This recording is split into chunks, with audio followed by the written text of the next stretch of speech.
It should be just in your channel, /host space channel name. You're live? Holy shit. No, Have you... but You are all aware live of now. the extension? What? I've just been... as I've been changing my stream title and category, I've been recommended to install an extension called D&D Beyond Interactive Overlay. Oh. It says, let your viewers experience on-demand detailed information of your campaign's players, along with real-time hit point and condition updates. Can you give using me... D&D Beyond. Can you give me a... Yeah, if you're using D&D Beyond. Oh, I see. I do think there's something similar for, Roll20, but, I don't know if there is or not. But... Anyway, to answer your question, though, no, I didn't know that was there. We're doing an intro Yeah, here. I didn't realize it was a specific version of it. Okay, hang on a second.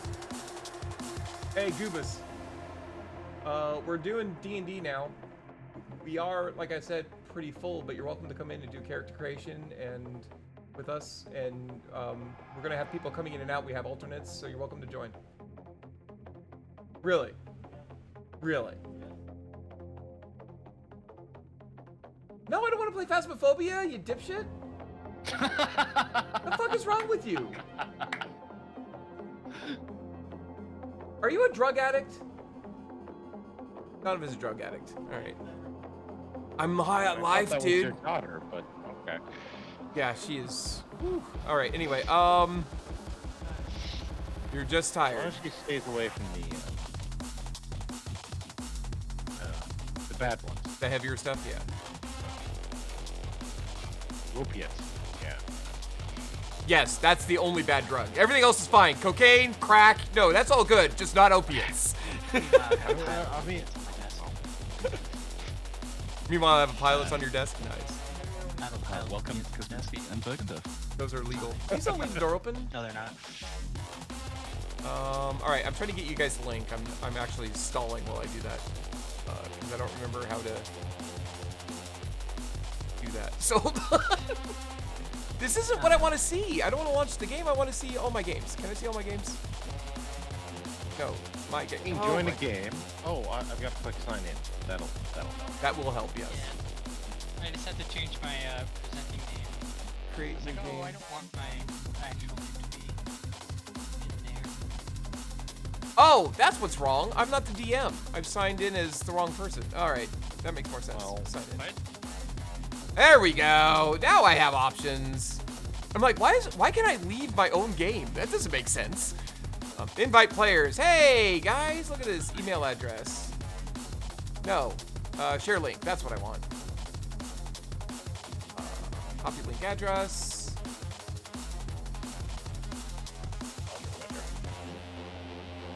Boop and poop. Why did you not open? Onus. Okay. Yes. Let me launch the game. Oh wait. Hey, can I get? All right. So our first goal is to kill all the elves. Good luck with that. Okay. You're gonna be really, really, really busy. I don't have that many game sessions like capable. There's a lot of elves. Donovan, can you do me a favor? Can you just toss that out? But pour out the soup, please. And Donovan, here's another one too, please. All right. I have more do food. so, Alice. I will do so. All right. Thank you guys. All right. I have food that just arrived, and so I'm trying to deal with that. Anyway, so guys, my intro is still playing, by the way. I should probably stop that in a minute. There's the Natters. I don't know who Natters is. Cuddlemans. Chomsky. Oh. You can't tell by the beautiful face? I mean, Somebody just. I should have known by the blue hair. Purple. Purple. Purple. Purple. Purple. All right, I'm gonna end that part early because I want to get into some stuff. But yeah,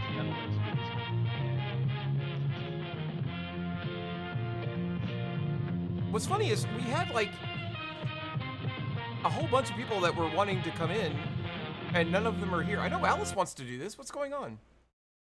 Which Alice? Both Alice's other than you can't make it. Oh, they can't make it. Okay, I missed that. Yep. All right.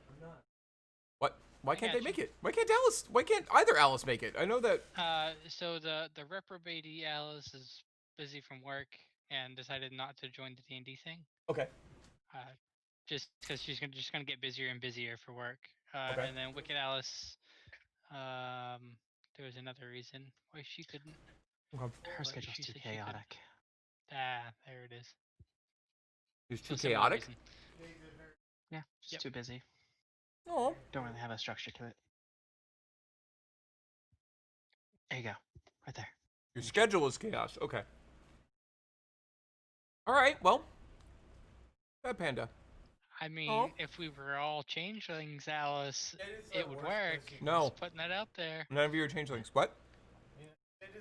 What? For what? What? Kill me. Okay. So, half the people that wanted to play didn't show up. So, do you want to play? Yeah, I figured. That kid. Just I don't talk. really want to play with him. Really? Blatant honesty. God damn. Phil, why haven't you joined the damn game yet? You know, Alice, I'm always honest with you. You are honest with me, yes. But I will say, now maybe you could back me up on this, maybe not. But when he filled in before, he did a pretty good job. He wasn't awful. I never Yeah. watched, actually. Yeah, because it was usually he was filling in for you. But he No, was. I didn't play last time. I thought you did. No, Oh, okay, we're bad. But he was filling in for ATR. Oh, that's right. That's right. Well, I think he did a pretty good job. I would, and you've heard me call him out, so I think I would call him out. Donovan, go to the Dungeon channel and click on the link that I put there, and then you can hop in. Okay. He fucking murdered Pretty Beard, then I got blamed for it. Yes, This is true, but I don't think. and he wasn't completely awful. Yes, but he didn't do it on purpose. So Pretty Beard, That's why it wasn't completely Cassidy wants to play, but doesn't have the weekends to do it yet. Her and Ollie are still moving in. Okay, I'm trying to bully her into doing it, but she's a top and I'm a switch, so it doesn't really work. Mostly, sometimes it does, but not often. I mean, we can always add people in later. That's not unheard Discord of. won't open.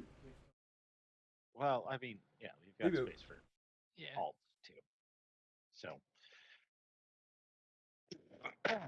Go to Phil, go to the there's web. That neck we know and love. and go to Discord through the web. okay, but now someone else has disappeared. Yeah, Kowalski Ooh, keeps coming in and leaving. Oh, there she is. All right. I probably This is still a good group, and I want to let people know, Alice Reprobate, Wicked Alice, anybody else who was planning on doing this but is concerned about their schedule. I get real life, okay? I know that I am adamant about sticking to a schedule for streaming, even though I fail to do it all the time. Don't. But Yeah. that was something else. 7:30 yet. It's October. You're Shut not up. An hour late. Holy crap! You are so loud. Oh, am I? I moved my. No, it was pretty big. Oh, really? Were you talking through? I've Discord? disabled the broad. What?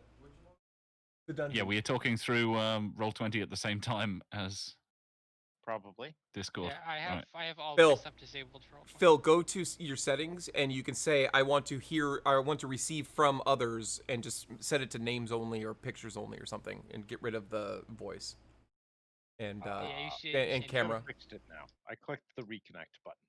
Okay, but you could still, like, I didn't hear Pretty Beard at all when he did Oh, that. right, okay. So, like, Yeah, I didn't hear myself on any other channel, so I didn't notice that it was yeah. broadcasting.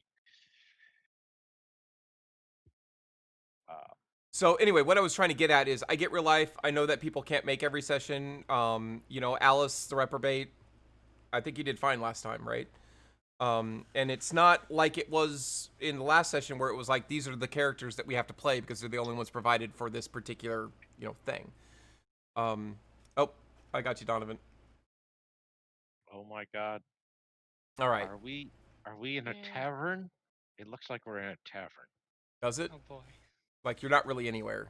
That is the tavern that's in town, but how the fuck are you? You're supposed to be on a blank screen. How are you not on a blank screen? No, I got a tavern, man. I've got a Yeah, tavern We as we've can well. all got a see out- tavern. I think I'm gonna guess those are windows we can see out of. If I Okay. scroll down enough, it goes blank. I fucking hate all of you. How are you not on the start Ooh, screen, which is nothing? Who's pinging? I like the window slats too. Oh, Wait, hey, look, page I'm settings. apparently a bar servant. Oh, So am players. I, and I don't understand. No, you're not. Go by. All right, now you're nowhere. Fuck you guys. All right. Oh, thank Ah, Quit drawing! Goddamn fucking children! Like, it's been 5 seconds. Who is that? That was Kudelminski. I could tell by the color. God damn it. All right. It actually doesn't matter. Guys, I'm going to say this straight up front right now. I have never created Okay. characters in Roll20, so this is going to be a fun Hold up. adventure. you. Oh, I've made characters. Okay. 1 second. You're coming through on someone's channel. I am? Okay. Okay, not anymore. Okay. All right, so guys, I have been working Now hard, you are. but I didn't get it done, and I'm super, super sorry. What? Do you have in your, so remember we go to the compendium, not the compendium, the journal? Yeah. Okay. Do you have a folder called races? Oh, Jesus. Okay, that Yep. needs to go Elves away. and dwarves. Yeah, elves and dwarves. That's Oh. it. No humans. Well, just because I didn't finish, there are humans. And do you have the Onesian Pantheon? Yep. Correct. I want to be a wizard. And then basic listening. rules. Okay. Yeah, I know that's in there. That'll get cleaned up later. I don't know why that's Yes, there. but it's empty. Yeah. I want to be a wizard. Oh my What? God. I know that's a type of magic. Dwarves and elves that is. pop up with Oh, stuff. Magic okay. it is, but I know it's I got it. I got it. You can do that. All right, hang on. I've been a wizard. So, guys, couple of things about Onus. First of all, oh, you know what? I want to share something with you guys. Yeah. Oh, Jesus. I'm super excited. No, you'll like this. You'll like this. I think you'll like it. Maybe you won't like it, and then I'll be sad.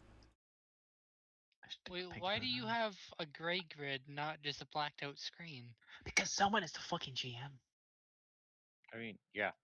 Pretty Oh, much. okay. So Yeah. can you see the purple lines you drew? Yes, I can see I them. cannot, but Alice can see what I draw.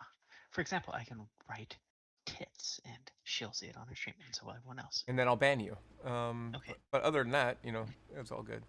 Oh, okay, I was just like, oh, mine broke. Yep. That All right. was- So is everybody watching the stream? Because this is going to have to be a. Yeah. This is gonna not I'm- a Roll20 thing. Yep, I'm watching. Uh-oh. Do So I guys- need sound? I don't think you need sound. It's making sound, but I don't think you need the sound. Okay. So this is a game called Universe Sandbox 2. I don't know anything about Universe Sandbox 1, so don't ask me about it. But I can come here and go open and go to My Sims and ordered by last modified descending. All right. Because everyone is in space, Donovan. Yes, we're all in space, Donovan. Crazy. All right, so this is, let me zoom back in. This is the world of Onus. It is, how do I get the Right there. details to come up? There we go. It is, if I, Kind of blue. it is very blue. Well, yeah, ignore that. Right now it's all water, and I don't know why. It needs to not be all water, but fuck that. Anyway, radius. Let me change this to Earth. So it's 86% the size of Earth, as far as radius goes. And with density, I can't change that to Earth. So anyway, it's as dense as it is. And the mass is 75% that of Earth. Okay, so it's a little bit smaller and lighter than that of Earth. And you will see that Onus has 2 moons. that's what, like 0.82 G?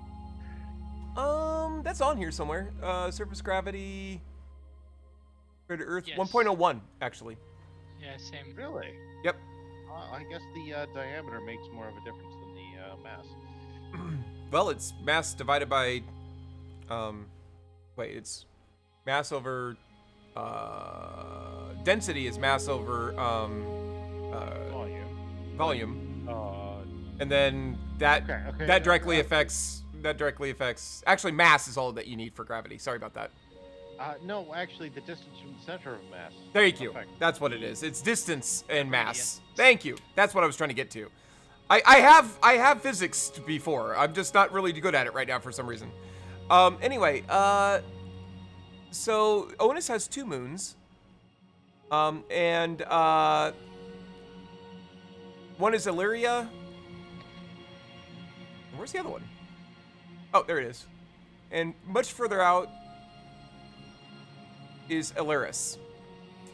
The reason I'm mentioning all of this is the Onesian pantheon is made up of gods and goddesses. The gods and goddesses they fall into a couple of different categories. One of the categories is there's a god or goddess for every strong emotion, right? So there's a god of deceit and hatred, one of honor, one for love, et cetera, et cetera, et cetera. One for revenge, one for justice, and the other category that they fall into is a lot like the Greeks did, right? What they saw around them became a god, right? Gaia was the god of the earth that they stood upon, and then they had, the sun was a god and the moon was a goddess, et cetera, et cetera. So Onus is a goddess in this area. Her and then the 2 moons are her children, if that makes sense.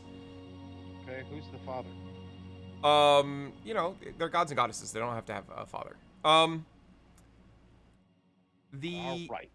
Sprang fully formed from the severed head. There you go. Yes. Or yeah. Exactly. So there are 2 sons. One is so far away that you can barely see it. But the primary sun is Ul. Ul is the god of the sun. Okay. I thought Ra was. You thought Ra was the god of the sun, please, Donovan. Helios, what's your point? Yeah. And the companion, which so let's get some perspective here. So these rings that you're seeing here are the habitable zone, and you can see that Onus is really just at the edge. The green is the edge, so it's really at the edge of the habitable zone. But you can see how far away it is from Ul, and actually we can even see that in AU for those that are inclined here.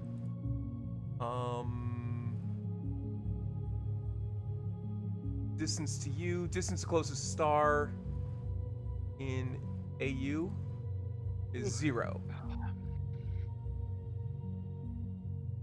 Okay, I don't know why it's doing that, but it's really far out, actually, just for scale. But, so you see Onus there, we're scrolling out, there's Ul. Ul is a very small, dense, hot star. But if we keep going out, Ul has a companion called En that may or may not come up sometime. En is not a god that you can worship, by the way. But we'll get into that later. Anyway, I just wanted to kind of show this off to you, so you guys, because I spent a lot of time with it and a long time ago, and I wanted to show it off to the first people that I roleplayed Onus with. So, just if we travel somehow, say we get to plan and travel, and we go to, say, one of the moons. If you worship, can you meet the said god or goddess? So just like in regular D&D, the gods have avatars, and you absolutely can possibly. I mean, I'm not going to say it's guaranteed to happen, but it is possible to interact with a god or goddess directly through their avatar. Okay. And it's not necessarily something you want to happen, but it can. Because in different D&D universes, you either can or can't. Yeah. No, the and this the gods here fall into the category very much like the Forgotten Realms, where the gods become more or less powerful depending on the energy they get from the creatures that worship them. So if and as a result of that, there have been mortals that have ascended to godhood because basically, one, they just got so powerful, first of all, that gave them the power, but they didn't ascend to godhood until something occurred that gave them an identity. Let me give you a practical example. So there is a god named Onus in the game, and is the god of justice. Onus was a mortal, and figured big in the history of things, but I want to go into that right now. But ascended to godhood, not as the god of justice, but ascended to godhood as the god of vengeance. Basically, he was considered very, very, very dangerous because of the power he had, and the 5 kings of the main kingdom that you guys are going to be interacting with got together and basically went, we've got to get rid of him. He's going to destroy the world. And so they created a false war, essentially, with their southern neighbors. And Onus, impressed him, and, Onus at this point had his own nation of misfits, essentially. And they pressed him into battle. It's like, hey, can you help us? And he said, yes, I would. But it was a trap, and they basically were trying to murder him. His wife found out about it. She was working in the hospital tents. His wife found out about it, ran to his side, saw it was almost too late, and jumped in between the person attacking Onus and Onus himself, and blew up in his face, like literally exploded. And he lost control of his magic, and he killed everybody on the battlefield. That's actually a major event because it actually scarred Onus permanently. There's like a desert where nothing can live, where this occurred. It's also a magic dead area. But a year later, Onus disappeared after that, by the way. Everybody thought he was dead. Nobody saw, and nobody could go and retrieve any of the bodies of the armies that were there because it was a dead zone. But a year later, the 5 kings, and it was exactly a year later, all in one night, all 5 of the kings, even though they were nowhere near each other, were murdered horribly and left on visible display for everybody to see. And it was assumed that Onus had come back from the dead to do this. And other people that were seeking vengeance in their life were hailing Onus as essentially, they were not hailing him, but they were praying to him so that they would get vengeance upon, however they were wronged. And so he actually ascended to godhood, even though he didn't want to be, as the god of vengeance for a long time. And stuff happened after that. So that's kind of how it works.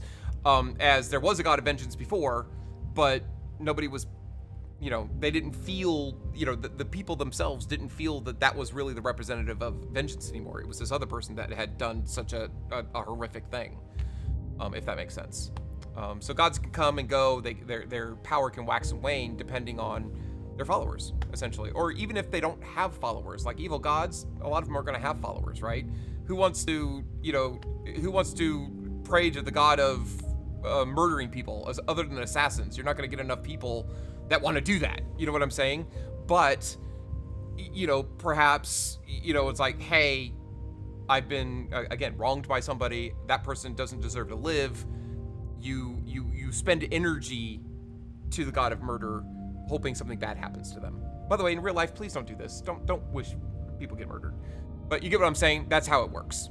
So the gods have to pay attention to their mortals. They don't have to be nice to them at all. But without the mortals, the gods are nothing, is what it boils down to. I probably spent way too much time on that subject. Sorry, but I hope that answers your question, Berg. Yeah. But I wanted to just kind of show this off to folks, that this is a real place.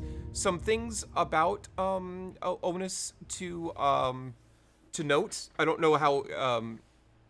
What is why? Steal request. Donovan McIntyre wants to steal this card from your hand. Sure, you can have it if you want it. I was just playing around. It needs to be cleaned up. This isn't ready to really do a session, but there's information in here, and that's why we're here.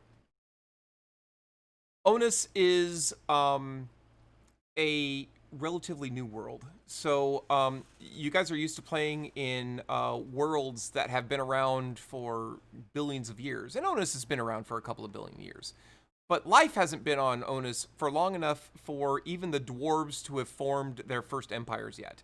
Don't get me wrong, the dwarves have their own kingdoms, and but they haven't unified as a people yet to do their world-spanning. You know what I mean? They're still growing into that role. Humans have not established themselves as they have in the other worlds that you may be used to. We kind of brought this up a little bit in the dungeon during discussion, but the human at some point in most worlds, the elves either approach the humans, or the humans approach the elves, or the humans steal magic from the elves. Somehow they get a hold of magic. Either a god gives it to them directly, or like I said, the elves take pity on their lesser brethren, not realizing that the humans breed so fucking fast that they're going to be just cut out of the world. That hasn't happened yet. The world is dominated by the elven kingdoms. They are just now getting to the point where they can form empires. And again, I'm just giving you enough background because you guys don't know anything about this, right? So I'm just trying. If I'm giving you too much and you don't care about any of this, please let me know. But I hope it's at least a little bit interesting. No, that's good. I always like learning lore about the world, especially during character creation, because it fucking matters. That's why I'm trying to do it. Yeah. Because it matters. Like, if in my world, like, okay, so let's take the Forgotten Realms, right? Everybody wants to be a drow because Drizzt Do'Urden is fucking awesome. I want to be a drow too. Well, it's gotten to the point where it's so watered down that it used to be like, if you were a drow in a party and you went into a city, you were fucking killed. Like, no, we don't. Those are monsters. They're here to kill us. This is an invasion. We're going to murder that thing before it can kill us. You know what I'm saying? It's not like that anymore. It's like, it's just another drow that's redeemed and all of that stuff. That isn't what this is going to be like. If you are a race that isn't welcome, then you're not going to be welcome. I'm not going to say you're going to be murdered on sight, but don't expect to be an orc, for example, and be able to walk into a shop and just start buying stuff because you're a monster. Right? Nobody's going to sell to a monster. I don't care how civilized you want to be. They're not going to sell to you. And you're probably going to get kicked out. And you're probably going to be arrested by the city guard for literally nothing. But that's because that's the time world that we live in, right? We're just assholes. Donovan, quit drawing. Anyway, I hope that makes sense. So I want to make that clear about the game. I prefer to have games that are realistic, quote unquote, in the fact that your decisions matter. I will try my best not to railroad you and say, okay, here is the first campaign that you have to do, right? You are, I may present you with opportunities, and I will have a story based on that. But if you want to say, fuck it, I'm going to go leave, and I'm going to go into the mountain where I know there's a dragon, and I'm going to go raid that dragon's, treasure, because I know that dragon exists, and I know that the DM isn't going to let me die. I'm only level 4. That's not going to happen. If you go up there and that's where the dragon is, and you piss the dragon off, the dragon's going to eat you, and you get to make a new character. You get what I'm saying? So I want there to be consequences. I don't want to be an asshole. I want people to have fun, but I also want to tell a compelling story. So it's a young world, like I was saying. I get preachy. I'm so sorry. I'm very preachy today. I don't mean to be. I mean, you are literally everything other than our small band of people. So that is true. Right, I guess today. Thank you very much. So, as such, in the civilized world that we're playing in, yes, you are correct. Elves are the dominant race. That doesn't mean that other races, as it should be. There you go. That doesn't mean that you can't play other races. That means that there's going to be a level of prejudice leveled against anybody who does play something differently. And even if you play certain elves, your role may change. And that's what I had shared with you. I really tried to get it done, and I'm so sorry, guys. I couldn't. I kept falling asleep. I literally would go to, after I was done with stream every night, I went upstairs and I fired up my laptop and I just started typing, and then I would fall asleep. And the next day, there were a couple of times where I had to delete, thousands of lines of E all the way across because I'd fallen asleep on my keyboard. So it's not done. I will be fleshing this out more and more as we go along. So just know that. Giving you some background more specific to what's going on here. A couple of things. One, like I said, the gods are active. This isn't a case of people are atheists. It doesn't make sense in this world because the gods exist. The evidence of the gods existing is right in front of everybody, and it isn't like, in the Greek mythology where it's like, well, we think this is going on because that's how the tides work, right? Some big dude is getting into the water, that must be Neptune. It's not like that. It would be more, if there was a god of the tide, it would be more of like, oh, look, I just saw that dude, he just walked into the water and the tide rose. That must be how the tides work. Like I know that the gods exist. You know what I'm saying? So typically, depending on your profession and how you were raised, the way the Onus pantheon works is there's probably one god or goddess that you are probably most attuned to. But throughout your life, you are probably paying homage in some way, or homage, sorry, in some way to one or to all of the other gods.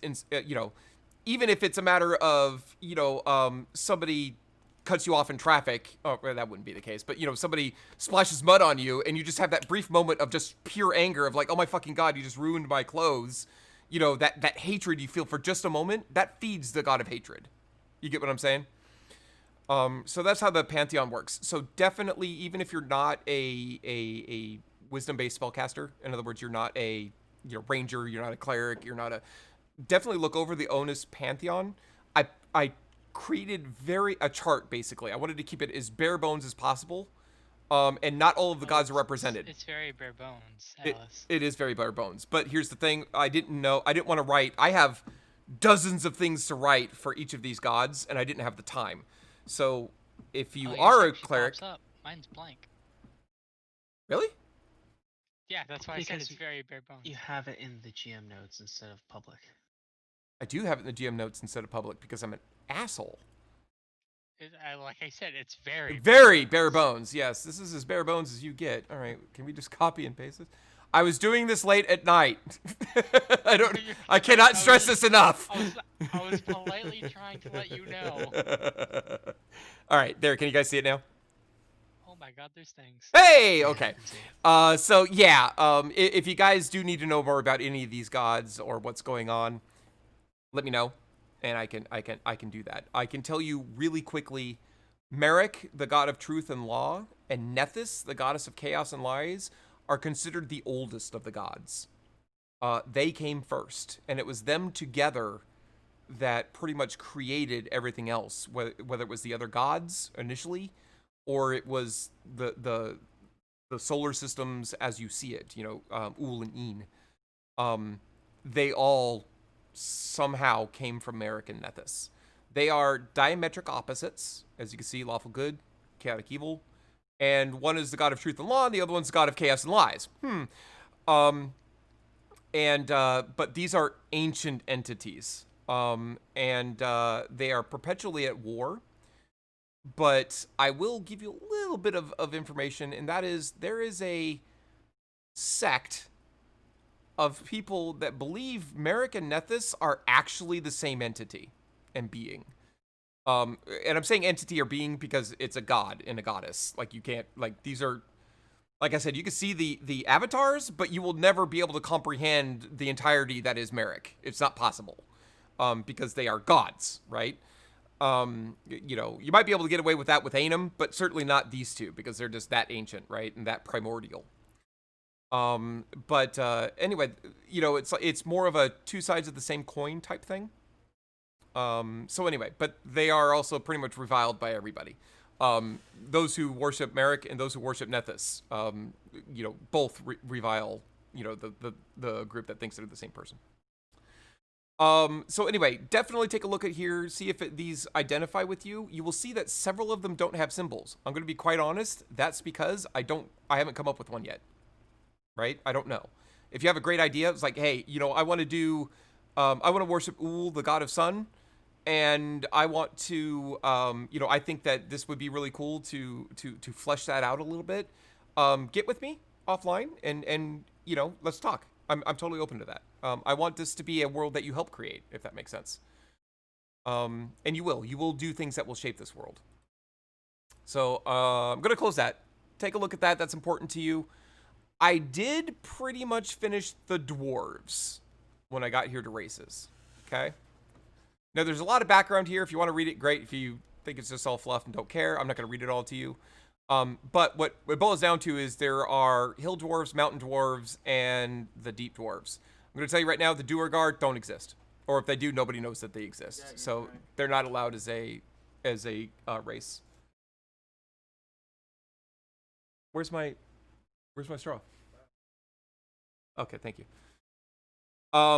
So just they just don't exist right now. There's hill dwarves and mountain dwarves. The hill dwarves just as a very very high high level. The hill dwarves, well, the mountain dwarves are your traditional dwarf that you would see deep in the mines, but they don't come down from the mountains. That's why they're called mountain dwarves. And they don't care to come down. They don't want to associate with the elves. They don't care. They don't want to associate with other races. They've got their own shit going on, and they're pretty much a closed society. Does that mean you can't play one? No, it doesn't mean that. It just means keep in mind if you choose to do that, that's the world you come from, right? So you at least everybody that you were raised to be suspicious of everybody outside of your clan. Keep that in mind. If you choose not to play that way, that's fine, but you were influenced by it one way or the other. Hill dwarves live in between where the mountains are and where the elves live in the forests. The hill dwarves won't go into the forests, at least not unescorted. You just don't. That's the domain of the elves, and there are many elves that won't go into the forest, at least not the deep dark ones. But the reality of the situation is that the elves need things that the dwarves have, and the dwarves need things that the elves have. Trade has to exist, right? Whether it's common or not is another story entirely.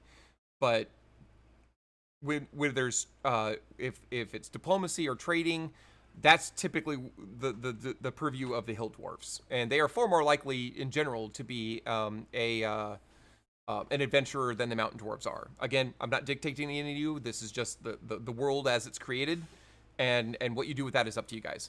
But hill dwarves work exactly like hill dwarves in the player's handbook. Mountain dwarves work just like the mountain dwarves in the player's handbook. Make sense? Mm-hmm. I have one question. Okay. What game system are we playing? 5th edition. DD5e. Okay. Because that's really confusing because you don't get +1s, you get +2s. That is not factually correct. So And elves don't get charisma or intelligence. well, I hadn't gotten They that get far yet. dexterity. I hadn't got. You're getting ahead of me. Well, But I'm sorry because I'm just like looking through between the two, and I'm like, I don't even know what this game system is. Like, if you look at the rules, in the basic rules, they're not D&D. ignore the basic rules. I don't know why that's there. I created Okay. this. I created this whole thing a long time ago. So only concentrate on the races and the gods of Onus. The monster layers and all that other shit is stuff that got added because I bought those packs for Roll20 and they somehow got into this, and I haven't cleaned this up yet. So Okay. very good point, and I appreciate the question. As far as the +2 and +1 goes, typically the way it works is the base race gets a +2 to something, and then the sub race gets a +1 to something. Typically how it works. So that's what that's representing there. For example, high elves in D&D 5e in the player's handbook, the elves get a +2 dex. So all elves get +2 dex. High elves get a +1 intelligence. And we're kind of segueing into the elves. So the elves as a race are known as the allele, or essentially which translates to the blood. And they are seen by nearly every other race, at least the ones that matter, as the progenitor race, essentially. They were gifted by Merrick and or Nethys. This is your world. Go forth and prosper. There's a lot more involved in that, but that's, the high level, right? As such, they're elves, right? They're haughty. They think they're above everybody else.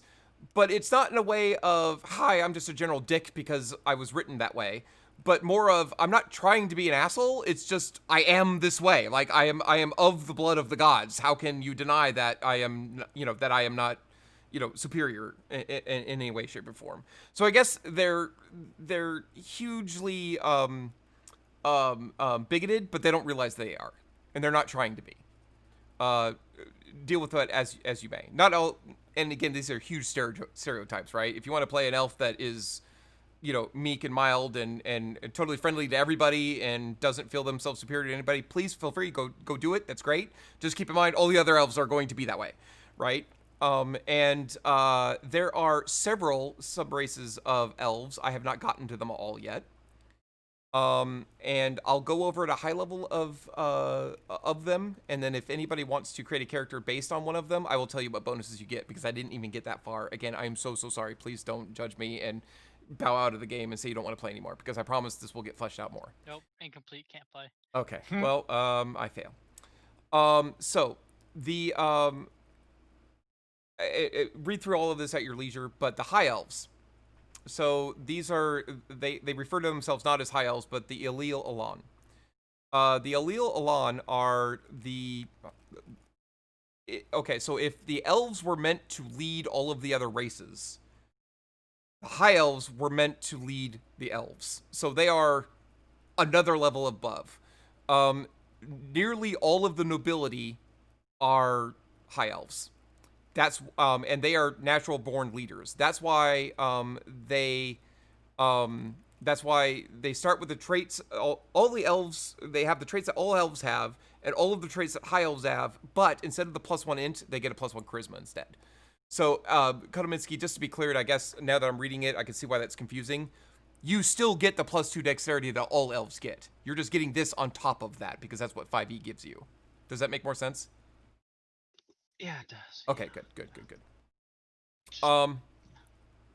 Excellent. Just like most high elves, their skin tends to be bronze, and all elves in general are taller than humans, just to give you an idea. They're taller by maybe 6 inches, on average, of course, but they are much more thin, right? Lithe. Then there are the common elves, or the Elil Seleth. That is nearly every other elf. Okay?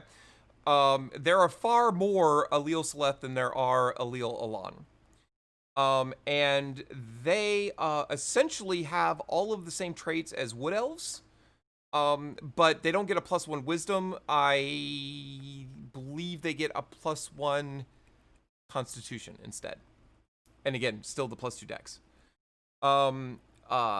But I haven't written a whole lot about them yet, but they are, again, look at a medieval society, look at the people that aren't, the gentry, and that's the Elil Seleth. They could be anywhere from a dirt poor peasant all the way up to captain of the high seas, to, pirates, to farmers, to, just any commoner. And there are traders, diplomats. I almost said diplomat. I almost said it wrong. Anyway, I can't even say it wrong. Diplomats. Yes, Diplodocus. They could all be Diplodici. But they're all over the place.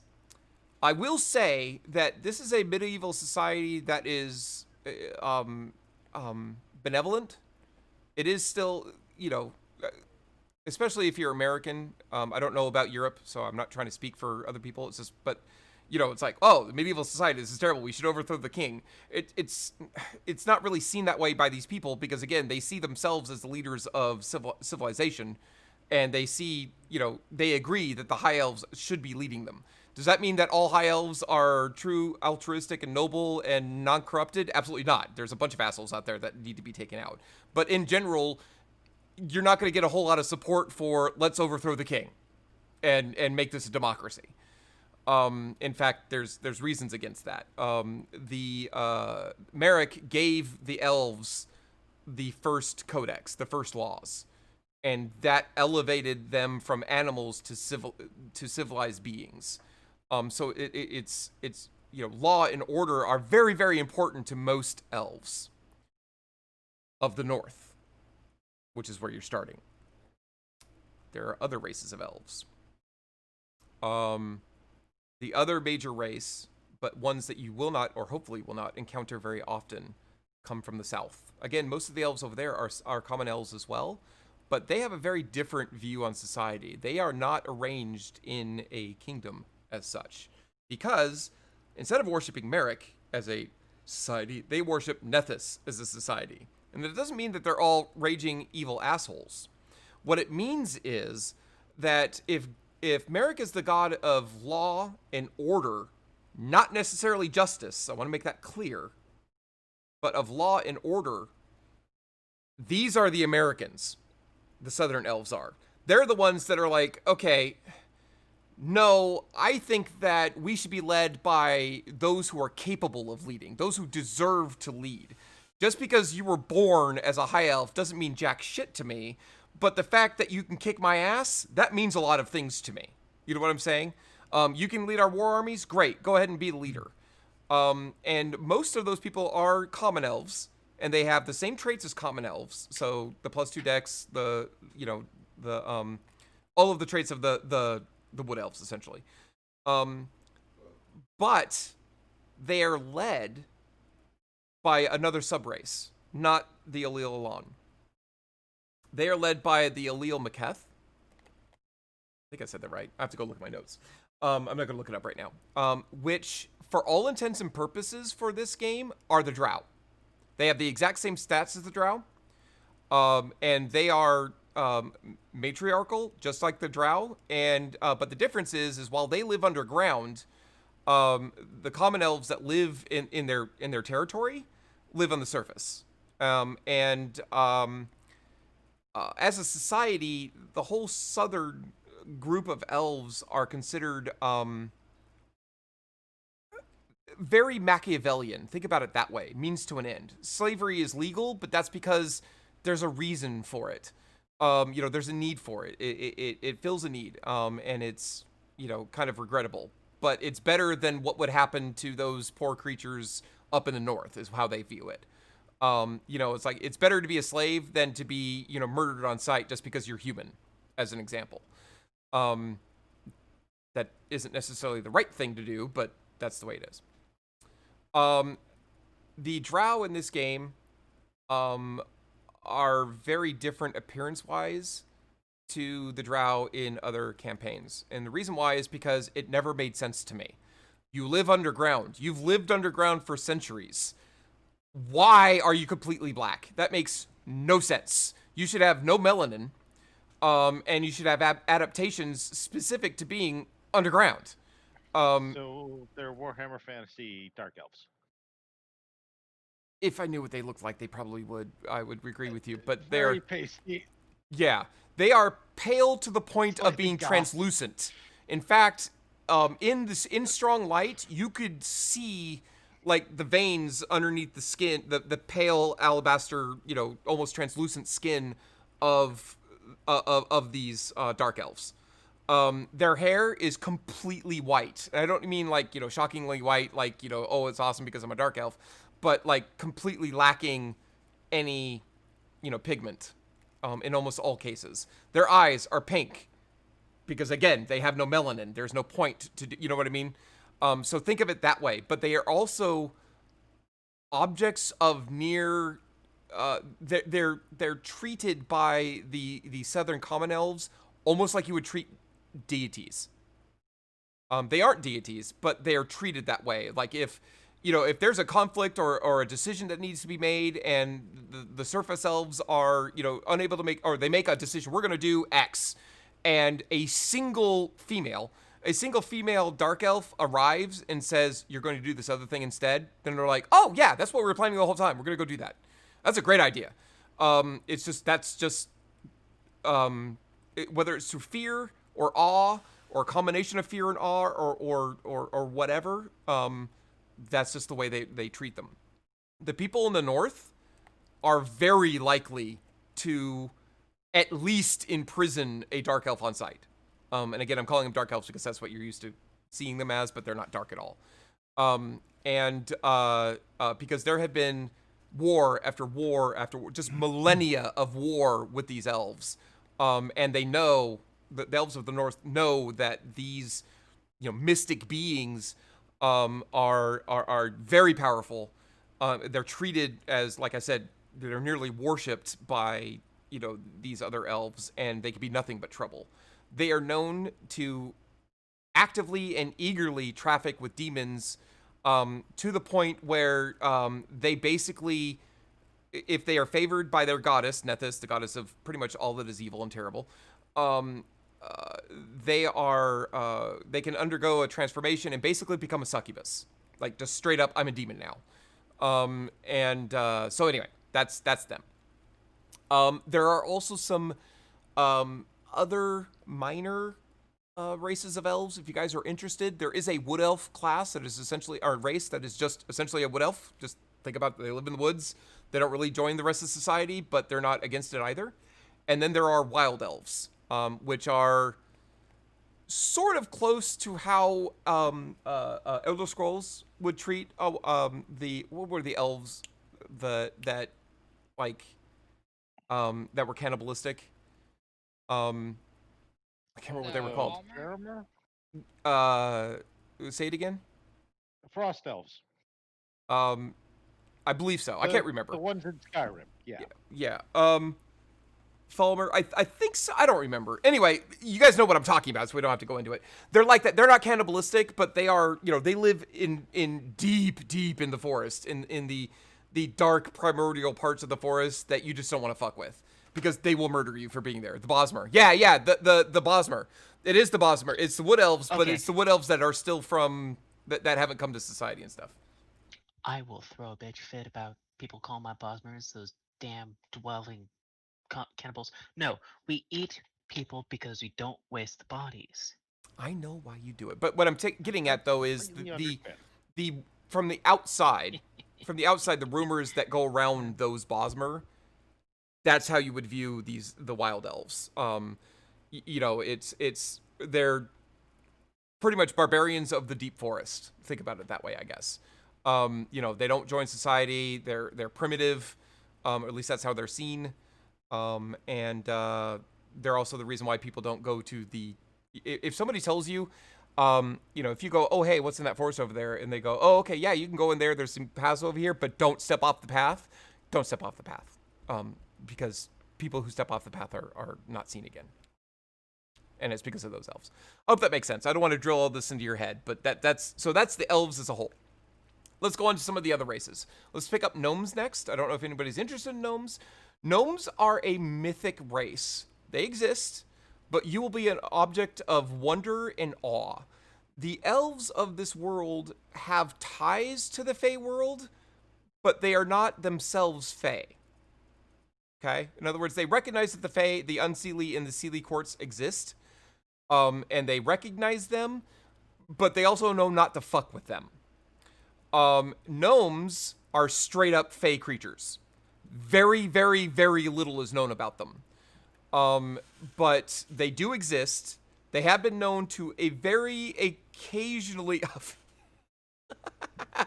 Gnome purge, please. What? All right, so that's my brother. He decided to join to watch. Okay. He hates gnomes. Go to sleep, With a son. passion. That's fair. That's fine. You can hate gnomes. But Whereas I love gnomes. but they So are see how this goes. they are a mythic race. So while they exist, terribly. while they exist and they have been known to come out of whatever Fey realm they exist in, it's like once in a generation where that will happen in one place. And keep in mind, these are elves. These guys live for 1,000 to 3,000 years because reasons. So yeah.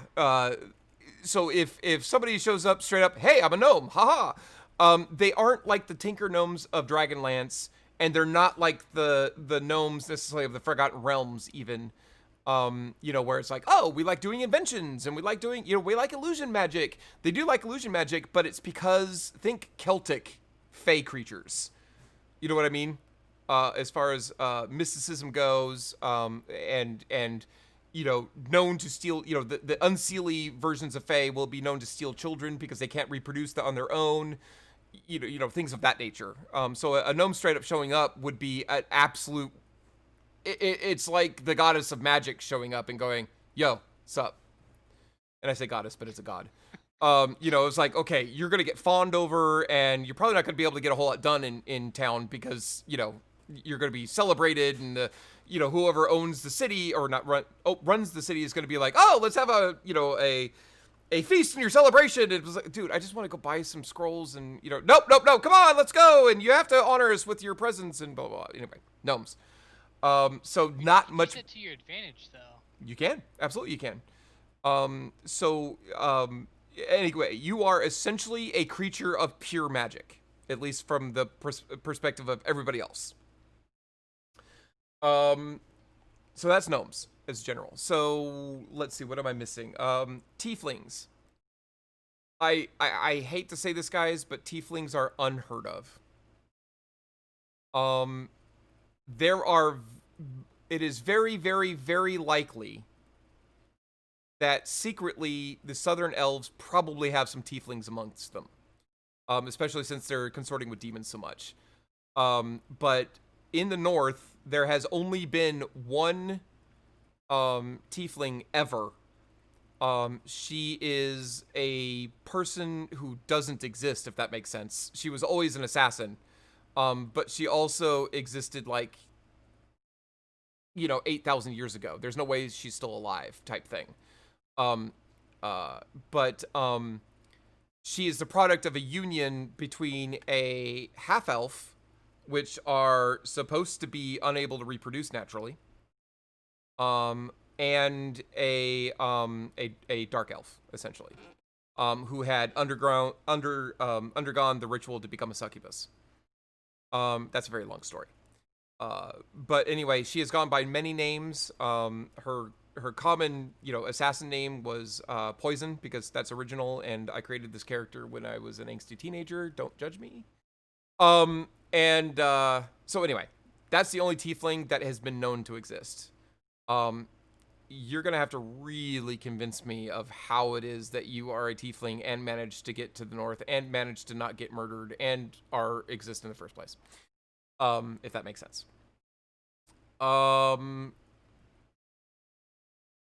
What else am I missing anything before I move on to half elves, humans and orcs? I'm trying to remember if I'm missing any race. I don't think I am. For those that are familiar with Asimir, they do not exist either. For those that don't know what those are, that's a celestial version of a it's so if a tiefling is essentially an infernal, the result of an infernal pairing, then an Asimir is the result of a celestial pairing. That's the easiest way I can explain it. Humans and orcs. From the rest of civilization, there is little to no difference between a human and an orc other than their physical looks. Humans have not managed to become civilized. They are stuck in the Bronze Age, are just now getting to the Bronze Age. And they are purposely kept out of elven society. They are considered, and rightly so, it's not a prejudicial thing, it's just this, they act like orcs. They are practically wild animals. They perform raids on civilizations because they don't form their own, and they just take and steal what they want.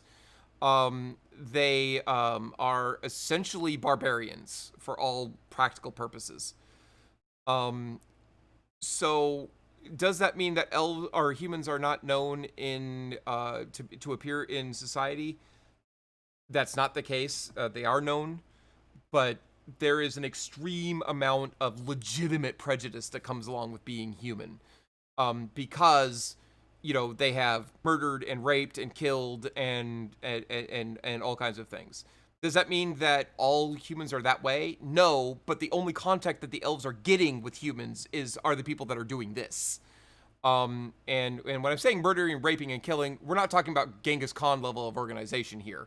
We're talking about maybe the Mongols before the Khans showed up. You know what I'm saying? So they're, in their own tribes, and there's a lot of infighting, and nobody can lead anybody else. That's why they haven't advanced.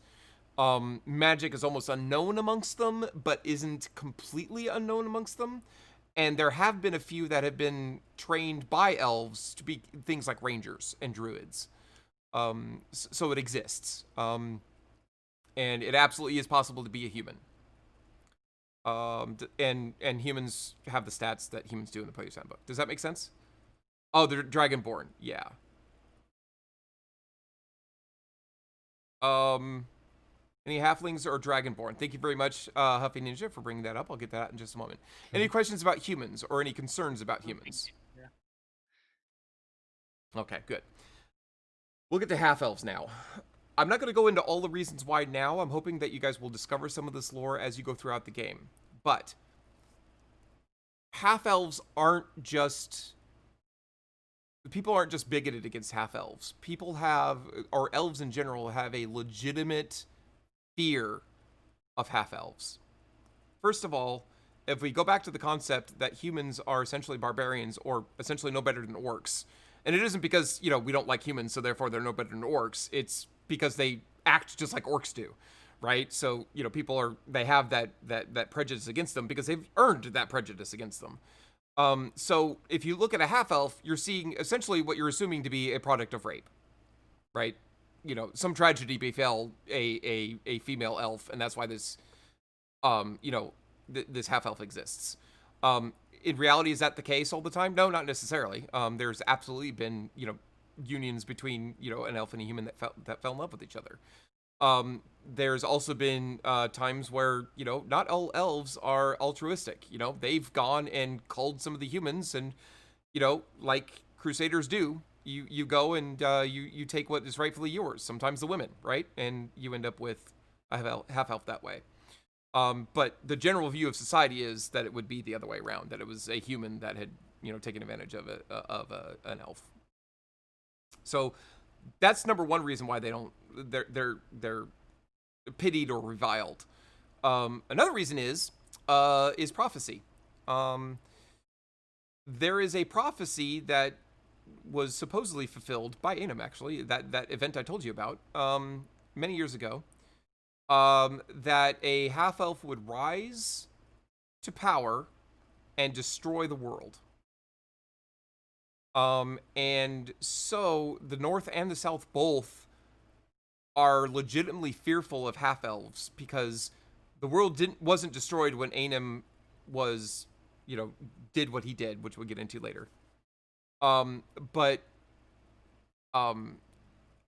some people see that as because the prophecy was misinterpreted, and other people say it hasn't happened because it hasn't happened yet. So many half-elves are either kicked out of society in the North because, slavery is a bad thing, or in the South, they are just straight up, slaves. And that's because from the elves in the South, their point of view, it isn't because, oh, we're evil assholes that enslave people. It's because, hey, we're going to take care of them. We're going to bring them into our houses, and we're not going to shun them, and we're not going to kick them out to, die in the wilderness, like the people in the North do. But we're also not going to let them be free people because one of them may rise up and destroy the world. Also, half-elves are relatively rare because, as I mentioned earlier, half-elves can't breed. A union between a half-elf and anything else results in nothing. The ultimate bard. That's what I heard. Fair enough. So that's half-elves. Half-orcs, look at them like half-elves, but without the prophecy, if that makes sense. So they're orcs. If you have a half-orc, that means something happened bad between a male orc and a female elf, at least from a societal point of view. Dragonborn. There are no known Dragonborn in the world, and if there were, they would probably get murdered very quickly. Dragons almost don't exist. They have faded to myth. They used to be common before the elves rose up and pretty much got rid of most of them. But the reason why dragon and dragonborn are or half dragons for that matter are viewed that way is because dragons were the harbingers of the great old ones. And yes, I am straight up talking Cthulhu-esque shit here. Some things that came before Merrick and Nethys and they are unknowable. They are, to gaze upon a fragment of one would drive you permanently insane. That level of great old one shit. But the dragons were their minions essentially, and so yeah, seeing a dragon is really bad. Like seeing a dragon, an evil dragon, especially in a normal campaign world, is like, oh, that's really bad. Take that and magnify it by 1,000. That's not bad. That is horrifically bad because it probably means something really, really, really wrong with reality. It has happened or is about to happen.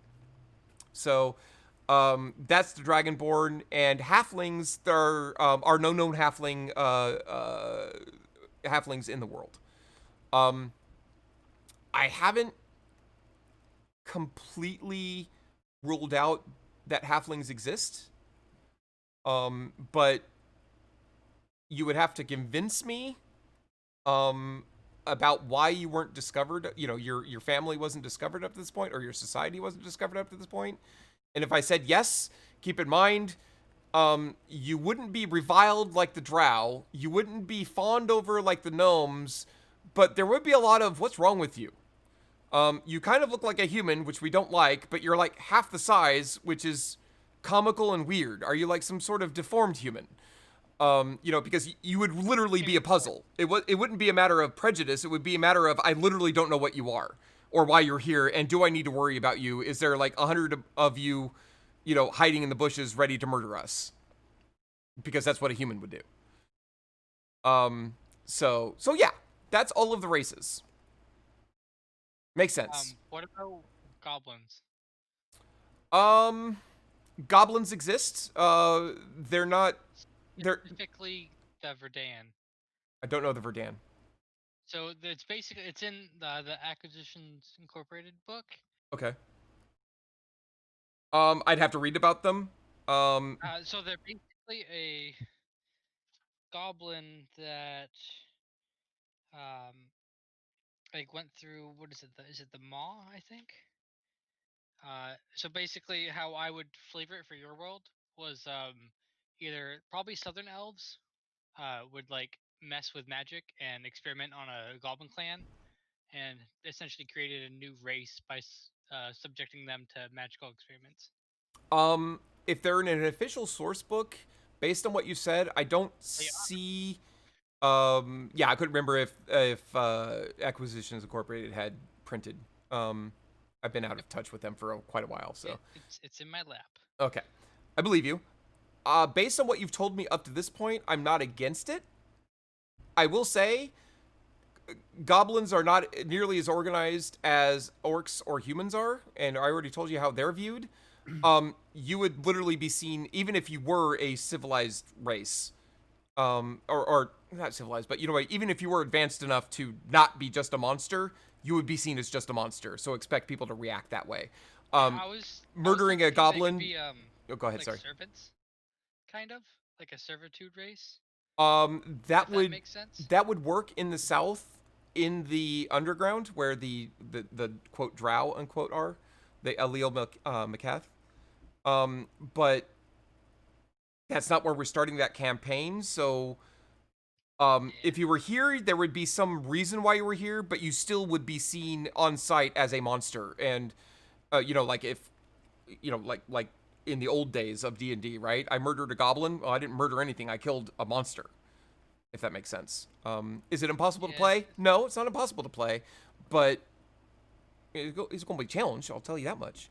I will give you guys this much. The city that you're starting in is an old city that was destroyed by the gods, or a god. Nobody's really sure for what. But it also happens to be in a really, really important or really convenient spot for shipping.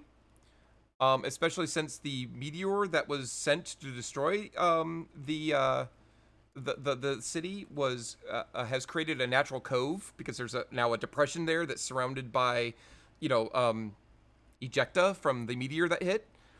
So you have this naturally protected bay, essentially. So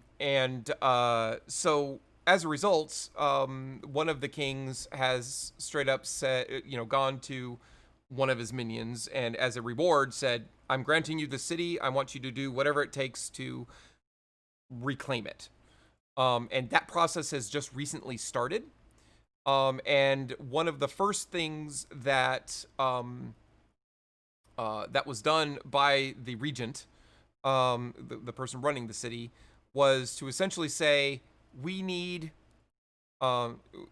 people. And we don't have time to be prejudiced about who we get. So if you are an adventuring company and you are a registered adventuring company, or even if you're not and you want to be registered, come here, help us out. I don't care if you're a human. I don't care if you're an orc. If you help us reclaim territory, if you help us solve the problems that are happening, because there's a lot of those, and, you don't, actively work against us by, causing riots or trying to murder people or whatever, you're welcome. You'll still be prejudiced against, but you're not going to be murdered on sight, for example, for being an orc or perhaps even a goblin. So while a lot of the world is unplayable for certain, snowflake races, there's wiggle room where you're at right now, at least, if that makes sense. So I hope that answers your concerns, Berg. If you send me some information where I can read about those goblins in particular, I'm absolutely happy to do so. One of the things is they don't look like normal goblins. They have long pointed ears. Okay. And they actually have hair. Or the females do. The males usually don't. Okay. Their skin color changes, and they have black blood. Ew, okay. Also, they start as a small character, and when you hit 5th level, they become a medium creature. Oh, that's interesting. They get big. Yeah, they just go, oh, I leveled up. Look, Ma, I all growed up. So if you don't become an adventurer and you don't gain levels, then you just stay small? I guess, yeah. Oh, weird. Okay, cool. All right. I don't see a problem. Depending what level we start at. You're starting at level 4. The best level. So does anybody have any questions about what I've said so far? I've done a lot of talking and not let you guys even start creating characters yet. Is anybody still actually listening to the stream? Nope. Yep, okay. I'm here. Okay. I'm here. I'm just stuffing my face, but fair enough. Yeah, I don't mean to be the only person interacting with Alice, so if anyone needs to have time, just tell me to shut the fuck up, and I will. Or me, for that matter. You guys know how to handle me. You are what?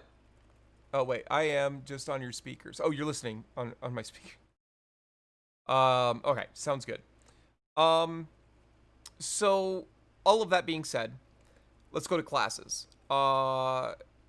Classes are classes, right? For the most part, especially all of the standard classes that come in the player's handbook, those exist. Paladins may exist in orders of knights or something like that. There's some organization to that type of thing.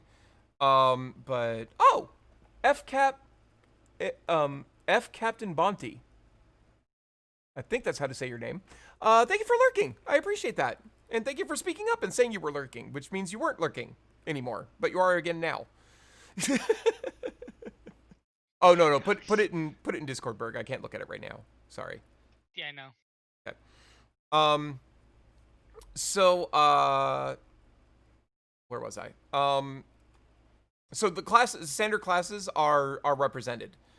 Those who have the book that included these, the subclass of Bladesinger does exist. And there's some heavy traditions along with that. I don't want to go into every detail on every single thing because, there's no point. If nobody's going to play it, then I'm not going to bother with it. You know what I'm saying? And I'm wasting everybody's time. So, that should be enough to create characters at this stage, unless I'm missing something. We've got race, we've got class, we've got the gods. Magic. Backgrounds. Backgrounds, all of the standard backgrounds. If you know of a non-standard background, not homebrew, but one in a book, and I don't know about it because there's a lot out there that I don't know about, let me read it, but there's probably no problem with it, to be honest. It's a background. There are backgrounds specific to the Forgotten Realms that aren't going to fit in the game world, so I'm going to say, no, that thing that you're talking about doesn't exist, so therefore that background can't exist. You can't be a curse from a specific dragon from an incident? Come on. No, can't be. Sorry. So anyway, that's that's that, I guess. I don't know if I have a whole lot more to say than that. So the backgrounds, yeah, unless you have, some crazy thing that you want to do, background should be pretty standard and not a problem. Magic in the realm. And after I developed the system, it kind of sounds like the Force, but it's really not the Force. So we're just going to say that up front. Okay. Magic is basically there's an energy that was used by the gods to create everything. That energy is referred to as Vin, V-I-N. And so the gods use Vin to create the universe, essentially.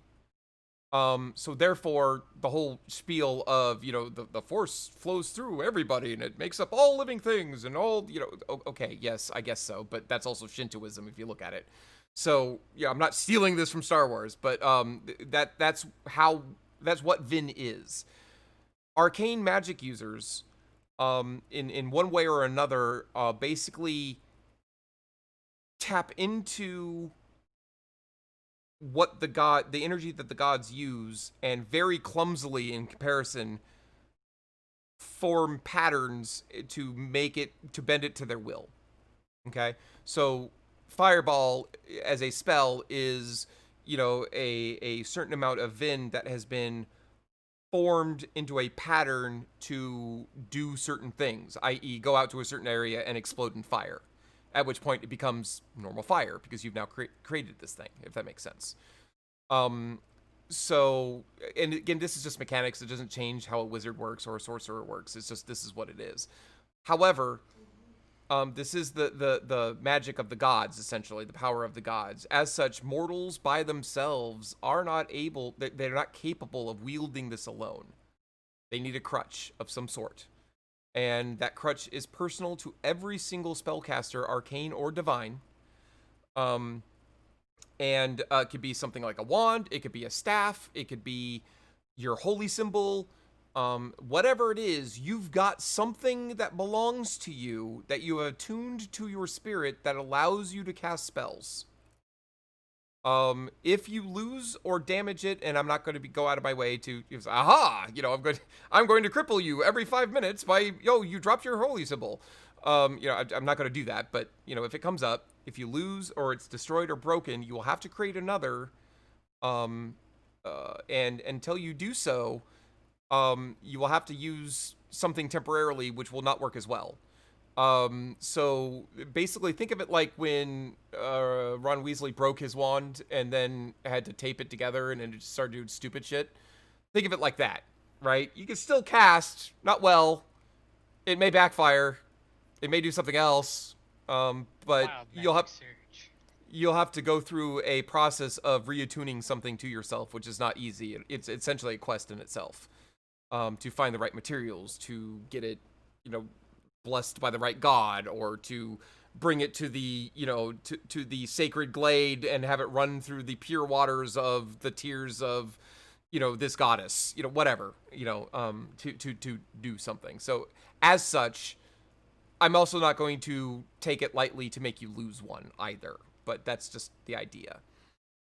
There is a class, if you want to call it that, but again, going back to that prophecy of destroying the world, there is one class that is not, it's an NPC only, essentially, at least right now, that can cast spells like the gods do. They don't start out as powerful as the gods, but they don't need a crutch. And they can actually see and manipulate the weave itself. So if they're going to cast Fireball, first of all, it limits their spell list by a lot.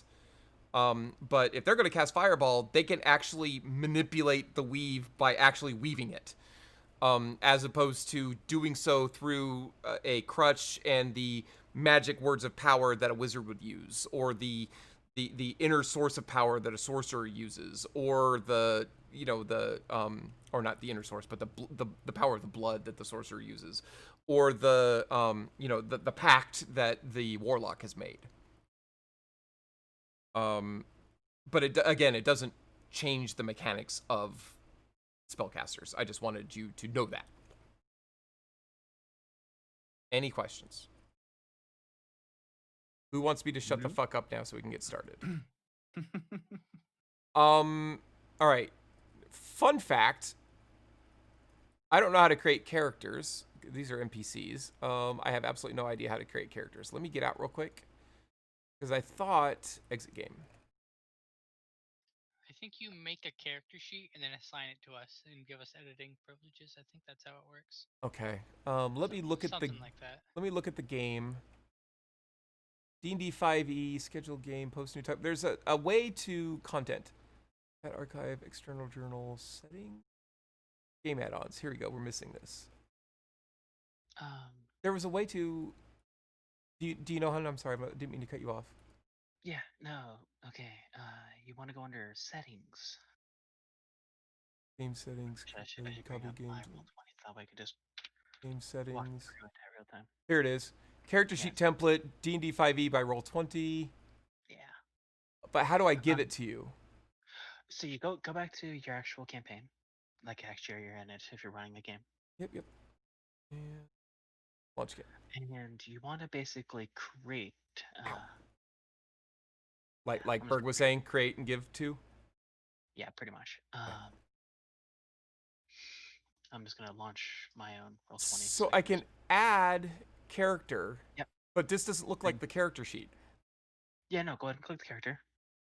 Okay, I did that. So the first things first is that in player's journals, you can choose the player that controls said character. It can be edited and controlled by said player that you want as well. So let me do this by Berg. Now I remain able to modify this regardless because I'm the DM. Okay, good. Right. Oh, sweet fucking Jesus. I gotta turn off sounds for that. Holy shit. Wonderland Gaming. Wonderland Gaming will have access to everybody's character sheets because remember when we did D&D before, well, Berg may not remember, but when I did D&D before, I have essentially an NPC that account that I've made that lets me show what the players see. Like, because when I go in, I can see everything, right? And I don't want that on stream. What I want to show you guys, what I want to show the stream is what's in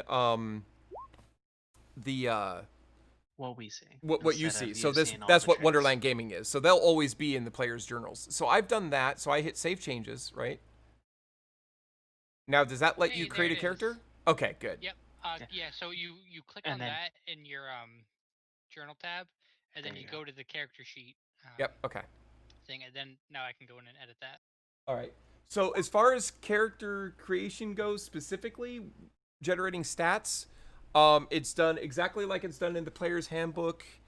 Actually, you have two options in the player's handbook. Come on now.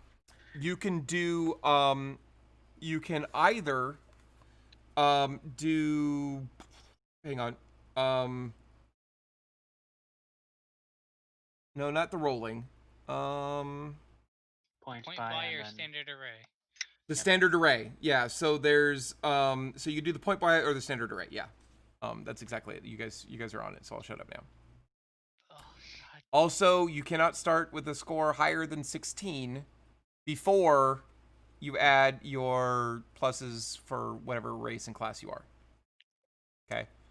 So, for example, as an elf, you can't get it higher than a 16, but if you're, an elf, then you'll get +2 to dex, so you'll have an 18 dex. Does that make sense? Yeah. Does anybody have any questions?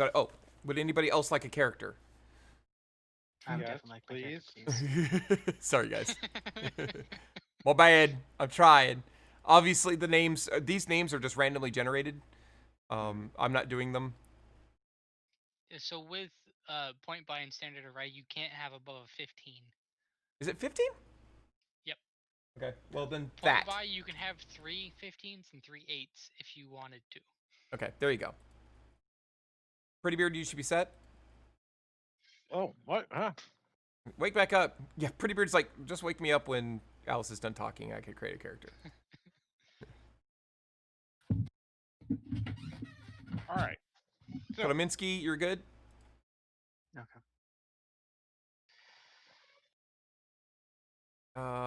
Is there anybody else? Can we skip Phil again? Anybody else other than Phil? I'm going AFK. Are you really? Oh my god, he really did go AFK. Yeah, of course you did. Oh. You went to get one bottle of wine. Yeah, there you go. He's set now. Wait, I only have 4 characters. Is that right? And then one for Donovan. I guess I'll do that. Yeah, He had to go to bed. Poor kid. I don't know what was going on, but he was super tired. So. He didn't sleep all day? No, he actually went to school. Oh. That's what it is. Alice, we finally got to the part where I shut up and they can actually start making a character. Literally. And as soon as I did that, as soon as I assigned Phil a character, he went AFK.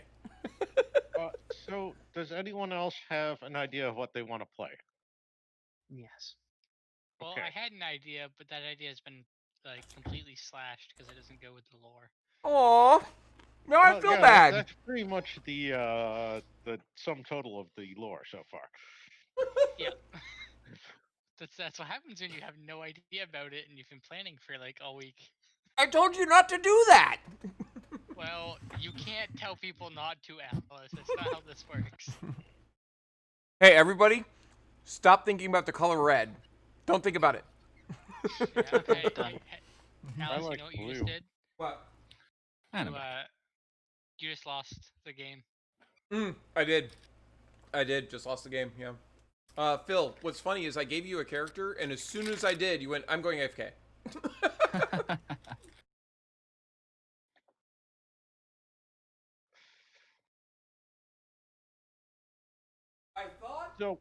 I thought My original What? my original intention was to fill any party holes. Okay. As far as- So a bard. no, Not- I mean, Not in that Yeah. way.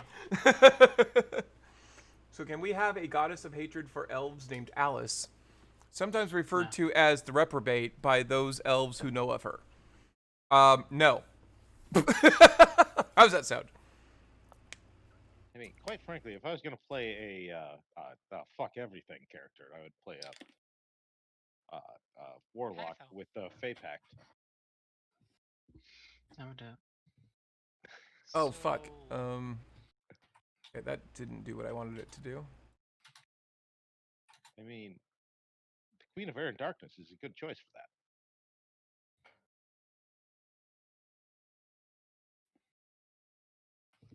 So I guess my question is regarding all this stuff and how the Fae is such a mystical place. Uh-huh.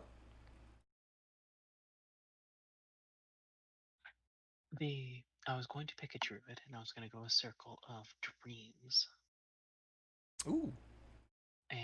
But the circle of dreams is practically those with such a high connection to the Feywild, and I wanted to make sure if that was okay or not. It should be okay. Alright. The way it's written, that's in the player's handbook, or did it come out in an expansion? It came out into an expansion. This is my Okay. one expansion I'm using is Xanathar's Guide to Everything. I have that one. The Give me best just a minute. one. I knew I'd read it. It is an Fantastic. awesome one, isn't Pretty it? much the best one. It's It's a got lovely one. all of the things. I mean, mine, I get It a is single everything. race and a couple backgrounds that are irrelevant to anything other than an acting campaign. I need to remember where I put my. No, I D&D absolutely love the bag. fact that you can, in D&D Beyond, you can just buy little tidbits of these books and whatnot that you just need. Yeah, I just want this character. Yeah. Yeah. I just buy the book. Yeah, I but usually buy but you have the option to not do that if you don't want to. I don't want like- to look at all the pretty pictures if I really I don't have want to. I have all of the alt arts I can get right now. I just want to reiterate real quick. Sorry to interrupt. That we are doing core +1. And I kind of explained it in Discord, but for those that didn't read it or don't remember, official like licensed D&D events. When you create a character, you can use anything in the core rulebooks plus one other book or one other source, I should say. So, for example, in the Berg's case, if he creates that goblin that he was talking about, then that book that goblin came from, that's his source. So I Kotaminsky, basically if you want to only be have the player's handbook. yeah, Kotaminsky, if you want the Circle of Dreams, totally okay with that. But that means you've got, you know, you got core rulebook plus, you know, the stuff that's in Xanthar's. Xanathars that has everything. Exactly. Yeah. Everything that you would possibly want. Yeah, Yes. just considering the fact that I was going to play an elf druid that had a connection to the Feywild for so high, considering that it's such a mythical place, I didn't know if you'd want, you know, Mhm. elves that have that much of a connection to the Feywild.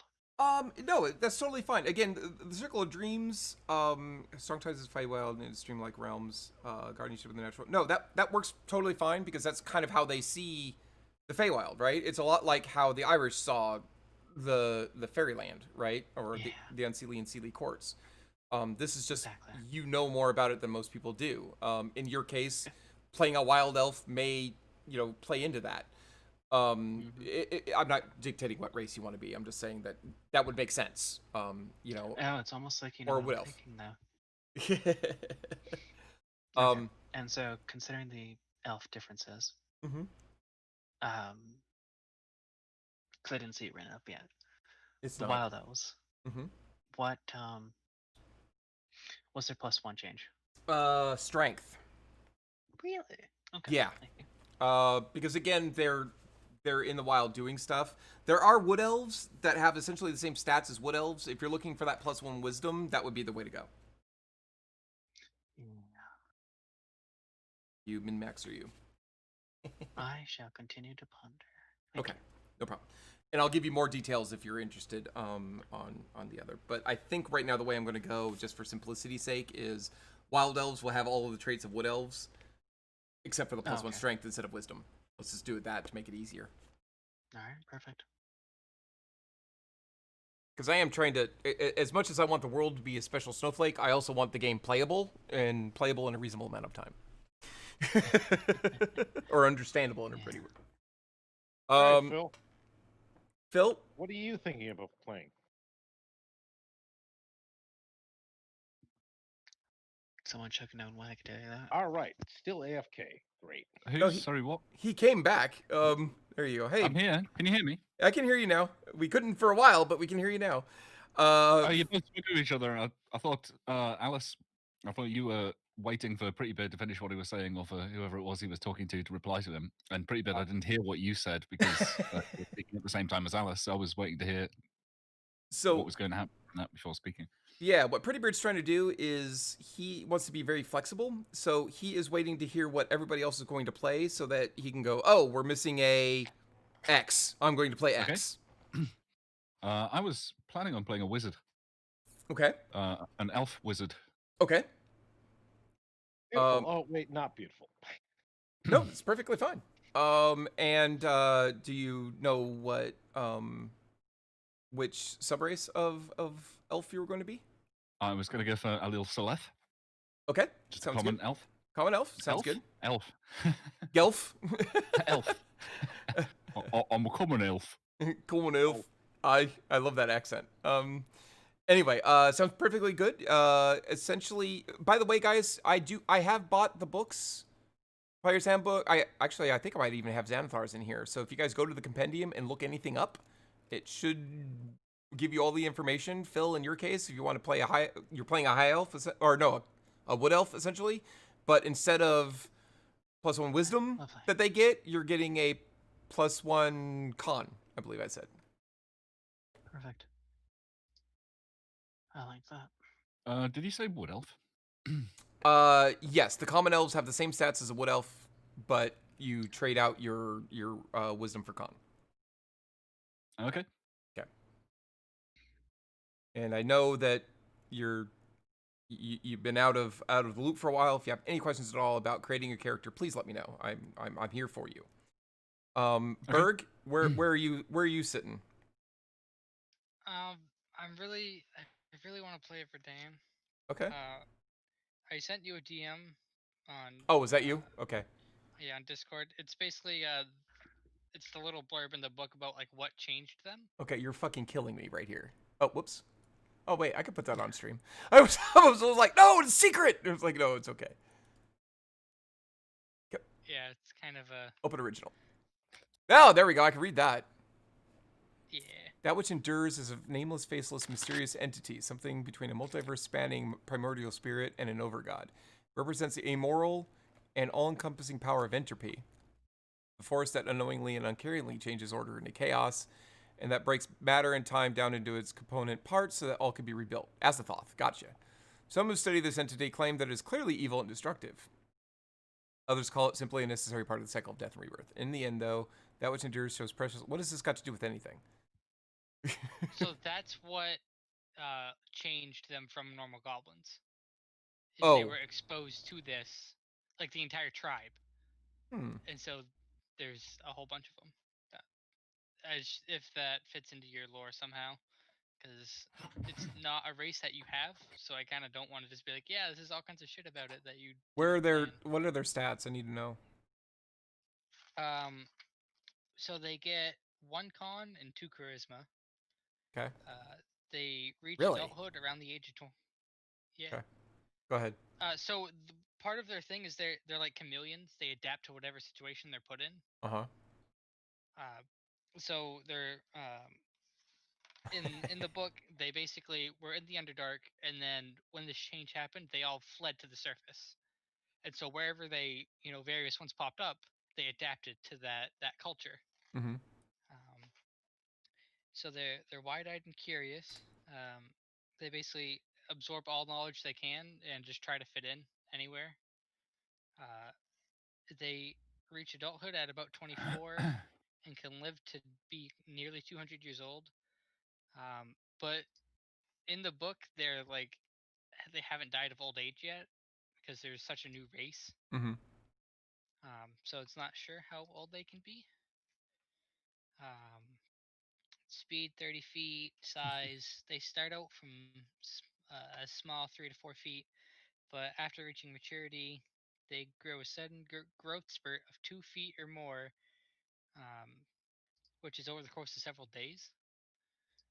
Uh, Black blood healing. They have their blood is black; it's not red, which I Mm-hmm. think is really cool. Mm-hmm. Whenever you roll a 1 or 2 on any hit die, at the end of a short rest, you can re-roll the die and must use the new roll. Limited telepathy. You within 30 feet, if a creature knows a language, you can communicate very simple ideas and concepts telepathically. Okay. This process is slow and limited, allowing you to transmit and receive only simple ideas and straightforward concepts. Um, some of these probably wouldn't apply. Your pupil's lack of history makes you trustworthy and humble. Your proficiency in the persuasion skill. I think that page you're looking at has basically just their stats. Black blood healing. Black blood that is a sign of your people's connection to that which endures. Boosts your natural healing. You roll a 1 or 2 on any hit die you boots and cats. Any hit die you spend at the end of a short rest, you can re-roll the die and must use the new roll. Okay. Limited telepathy. You can telepathically speak to any creature you can see within 30 feet of you. You don't need to share a language with that creature. You don't need to share a language with the creature for it to understand your telepathy. Jesus. That is Yes, but really powerful. You can't have a conversation.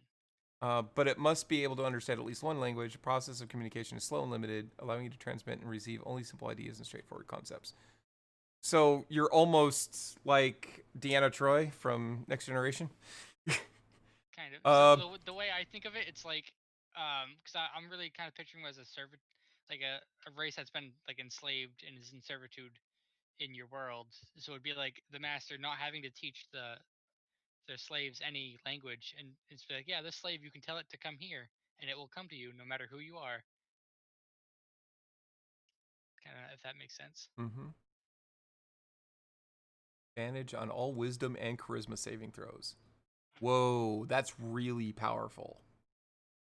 Which one was that? The telepathic insight, that's got to get nerfed. You have advantage on all wisdom and charisma saving throws. That's insane. I mean, I mean, that's a lot. That's wisdom is, well, it's not the same as a will save, is it? No, it is, isn't it? When you make a will save, it's a wisdom saving throw. That's correct. Yep. That's yeah. We can't do that. We're gonna say no to that. I'm not gonna say no to the race. I'm gonna say no to that though. Okay. I think that's a fair thing to say. Um, Yeah, this looks like power creep. it does look a little bit like power creep. So here's what we're gonna do. We're gonna remove telepathic insight. We're going to change limited telepathy to empathy, and it's gonna work very similar, if not the same, as like Troy's watered down version of the Betazoid telepathy. In other words, you have strong empathy, and you can read people really well as a result of that, and definitely get their intentions. It's going to give you it's going to basically, you're going to be amazing at like detecting lies and shit like that. Just like, this person's being deceptive. I don't know how, but they're being deceptive. If that makes sense. I'll flesh that out a little bit more later. Yeah. Does it go both ways though? Both ways. They cannot do that with you now. No, it's a one-way thing. Damn. 'Cause that would help a lot. I know it would. Okay, well then I will tell you this. You can keep it as is, but we get rid of, you don't need to share a language. That's the part that's bothering me. Yeah, I'm fine with that. You have to share a language, because that's how telepathy works in D&D to balance it at this point. Normally gnomes get advantage all mental stat saving throws. What? What? That doesn't sound right. Hold on. Well, if I'm wrong, I could be wrong. I haven't played a gnome actually in 5th edition yet, so. Gnome. Gnome traits. Advantage on all intelligence, wisdom, and charisma saving throws against magic. Against Against magic. Against Okay. magic. That is key. It's powerful in the same way that elves are immune to sleep and effects that put them to sleep. It's Well, powerful. It's better than that, but Well, yeah, but it's powerful and targeted. That's the difference. Having advantage on all wisdom and charisma saving throws is not targeted enough. I guess it is targeted, just not all saving throws. But you get what I'm saying. That's my hookup with that. I'll give you the telepathy back, but we have to agree that the shared language, and you seem fine with that. It makes sense. I have a lot more to communicate with you about your origins. But that's fine. We can do that. We have to do it offline. It's very, very actually important we do it offline. Black blood healing. That's powerful, but I don't think it's overpowering. And I think, I mean, if you're a fighter or a barbarian, it's like, which you can get feats that make it so it's half or more. yeah, you don't have to defend it. I'm not against it. Yeah. It's strong. If you're a wizard, I think. It's strong, but here's the other side of that. You're not getting a whole lot. You're getting your con up by 1, charisma store by 2 for charisma-based casters. That's pretty fucking impressive. But gnomes get a +2 in intelligence. That's pretty fucking impressive for arcane spellcasters too. So I'm not against it. It was surprising to me, that was all. Age doesn't really matter to me right now. I mean, it's not going to affect the game balance. Alignment isn't going to affect game balance. Size is intriguing, but not really a trait in my opinion. I guess it means that at 5th level, you're going to have to get all new equipment because nothing's going to fit anymore. And, your weapons are going to be unbalanced or there's going to be too small for you. One level away. Exactly. Speed is standard. The healing thing we just talked about, the telepathy thing we just talked about. Having proficiency in a skill is not overpowering at all. And then you get languages. So I do feel that losing telepathic insight actually nerfs you a bit. I just don't know what to give you instead. You're not getting advantage on all wisdom and charisma saving throws. Proficiency on insight. Well, and that's too weak, I think. The normal. Well, no, because the normal race gets 2. Oh, maybe it is only 1 skill. Yeah. So let me do research. You're going to get something else so you're going to get everything we just talked about. We're going to replace telepathic insight with something else that is also appropriate. I need time to think on it. You kind of sprung this one on me. So trust me that I'll give you something. Everybody trust me, please, that I will get him something that will be good for him and not and not making everybody else, insignificant. You know what I'm saying? It won't be overpowering. So Berg, although to answer what Pretty Beard's really getting at, what class are you going to play? Oh, thank you. They can't read Ferengi's See, minds. It's true. that's the thing. I'm not sure. Because I'm looking at where's 1220? I'm looking at your list of gods, Uh huh. and I was kind of thinking paladin, Okay. but I'm like the one that makes sense for my character and kind of the backstory I was thinking of would be Nethys, and I don't think that would go over very well. It would Or not go over no, well at all. Also, she's a chaotic goddess, so I'm not sure how you would be a paladin of her. But you bring forth the chaos, you disrupt order. so you're I an mean, anti-paladin. paladins aren't actually. Yeah, I know they're not. They're not lawful good Yeah, anymore. Yeah, I know. They just yeah. strongly You represent don't a even need a concept or a deity. god. You can just be a paladin of a cause. That's Yeah, all you need. I am a paladin of smelling really good, and I think all people should smell really good, and therefore I'm going to champion that cause.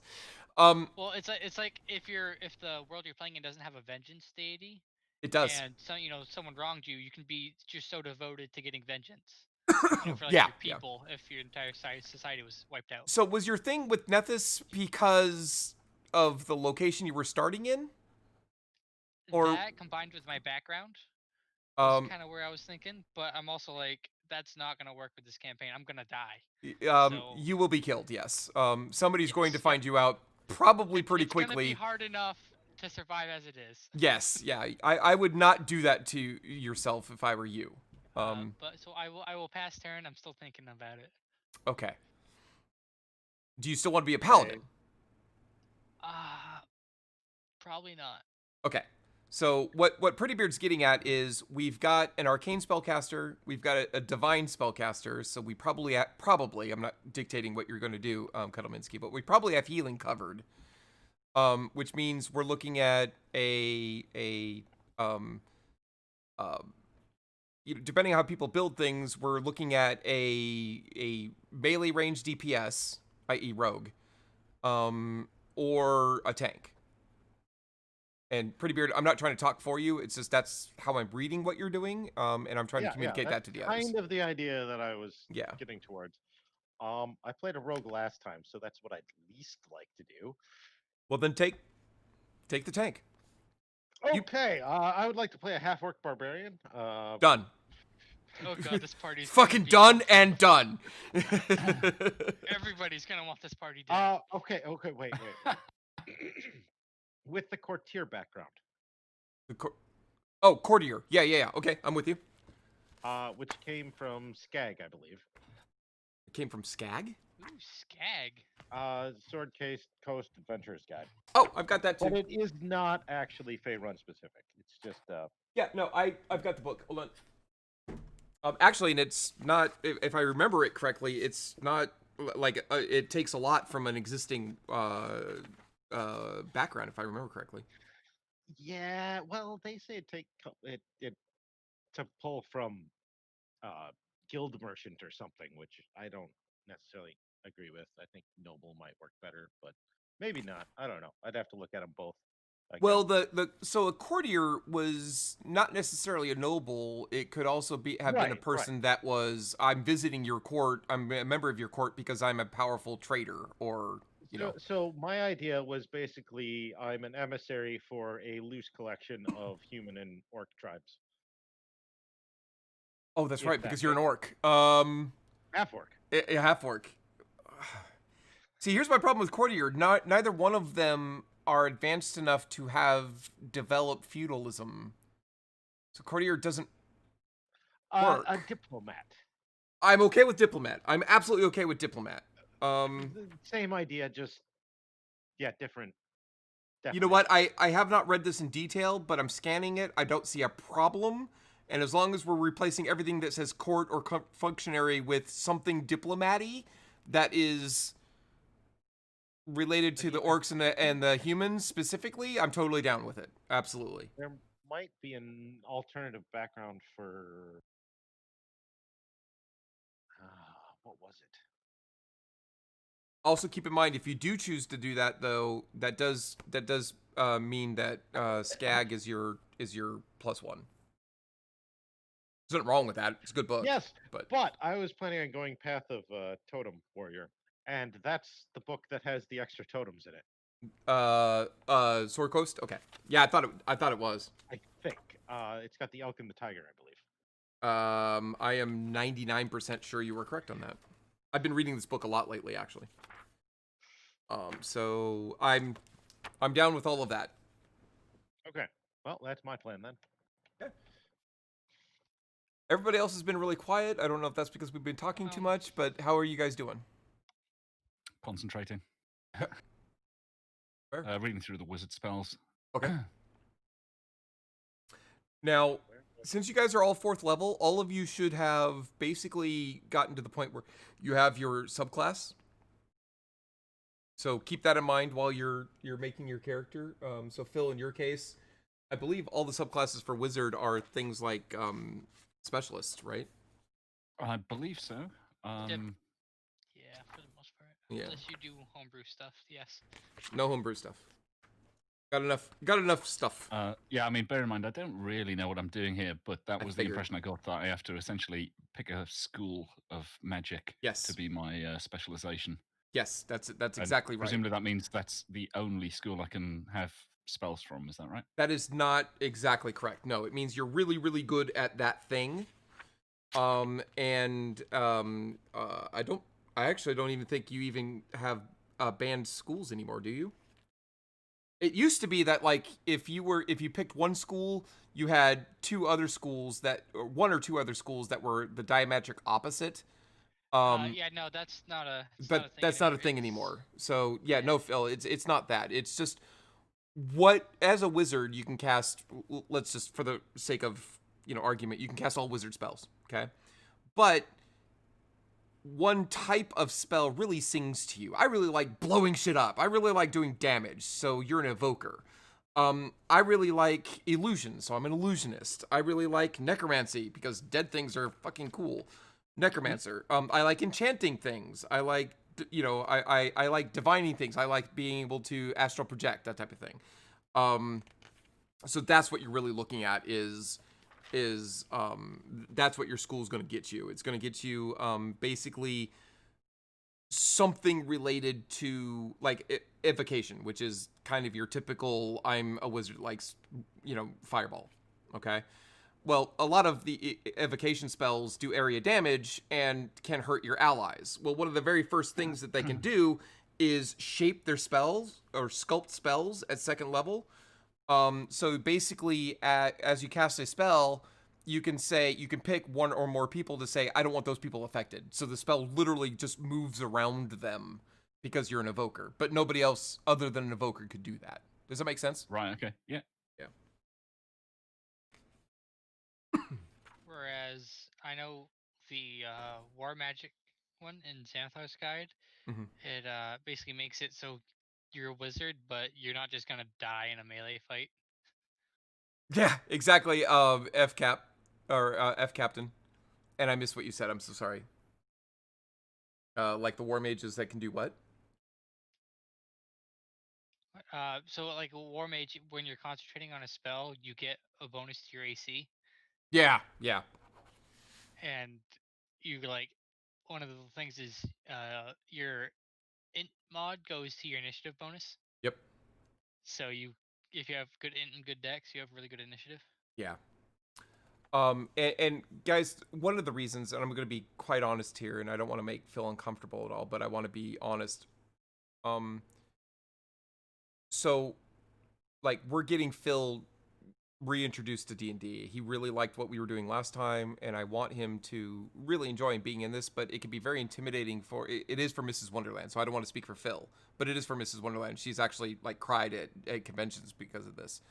But you have a wide gamut of people in the gaming community, but a lot of them know the rules inside and out, right? And they know, I can get this thing from this book, and it'd be, super powerful if I combined it with this thing with this other book, and I can, but you know what I mean? But Phil doesn't know all of these other books. He barely knows what's in the player's handbook and doesn't know anything about what's in the DMG, for example. So we got to keep it fair and balanced. You know what I'm saying? So that's one of the reasons why I'm being so strict about that type of thing. I want you guys to play what you want to play and enjoy what you're playing. But I also don't want Phil to feel like, well, you know, if I had known all of these things ahead of time, then I would have picked this and this and this and this, and now I feel like I have a shit character because, you know, Alice's character is able to murder everything the moment she looks at it, and I'm, you know, not able to do anything. Yeah. Like I have a wizard is a great example of this. He doesn't do much in combat.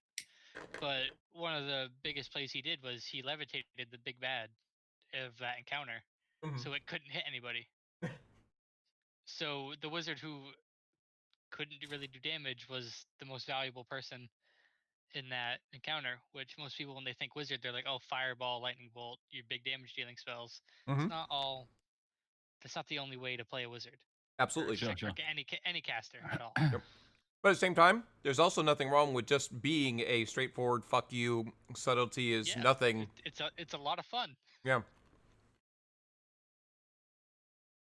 So Alice. Yeah. Remember how you took my telepathy away? I did. Can I have it back? Your telepathic insight? No. No. My warlock awakened mind from Great Old One gives me telepathy. I mean, as it, if it's as it's written, yeah, you can have it. You don't have to ask me that. It's in the fucking player's handbook, isn't it? Yeah, I was just like, oh wait, we just got rid of that, and then there it is, right there. Yeah. Well, the difference is though it's a class ability. So if you did do that and you did take that, the challenge you would be hurting yourself because you're essentially. I mean, if you're looking from a, and you're not, but if you were looking from a pure min maxing point of view, you're essentially replacing one of your racial abilities with something better. Yeah. But yeah, I have no problems with you being in it. But I just thought it was kind of funny. The one I look at, I was like, oh, I get that, huh? I will say this. I was looking at Warlock. I have almost banned Warlocks in my games before because they are like at first it was like they are super like underpowered and stuff. They have such a small spell list. They don't need fucking spells. They can do so many other things. They're broken. But that's fine. Especially if you go warlock sorcerer combo, you get all your warlock points or slots at short rest, and then you convert those into sorcery points. No, you can't do that anymore. Yeah. Did they take that out? You can't cross. Yeah, you can't cross. Yeah. You can cross spell slots, but you cannot convert non-sorcerer spell slots into sorcery points. Yeah. Thank you for saying that. That's what I was trying to get across without that. I was like, no, what I'm saying isn't right, but I can't get out what I want to say. I thought they just counted as spell slots essentially. I will say, the Great Old One and worshipping or being a warlock to the Great Old One will be dangerous.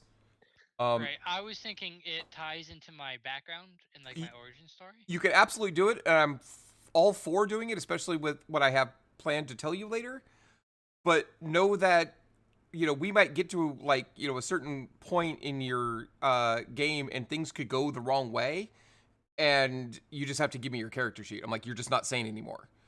I'm not going to push you towards that. I'm just telling you that is something that could happen. What? Huh?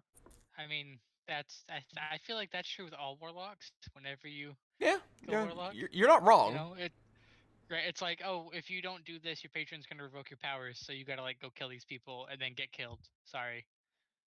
Sure. What is this? Let me do things.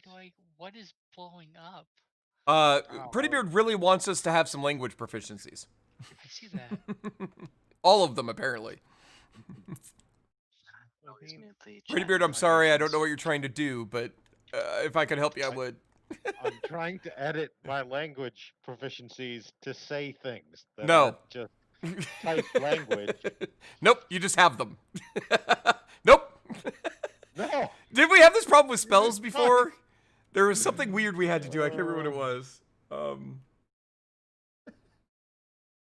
Save it for later. We'll figure it out. That's what I did. I did something absolutely derp. Yeah.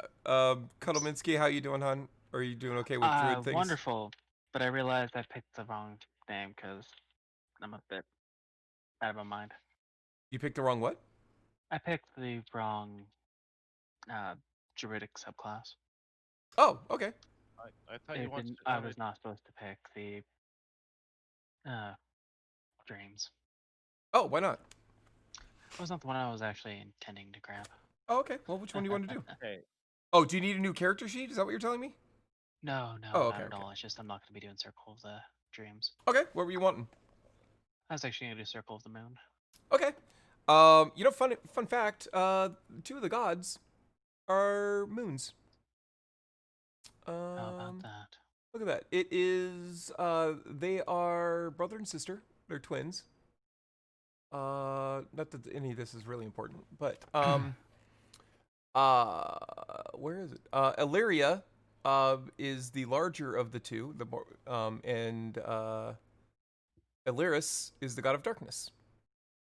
So kind of polar opposites of each other. But yeah, that kind of works really well, doesn't it?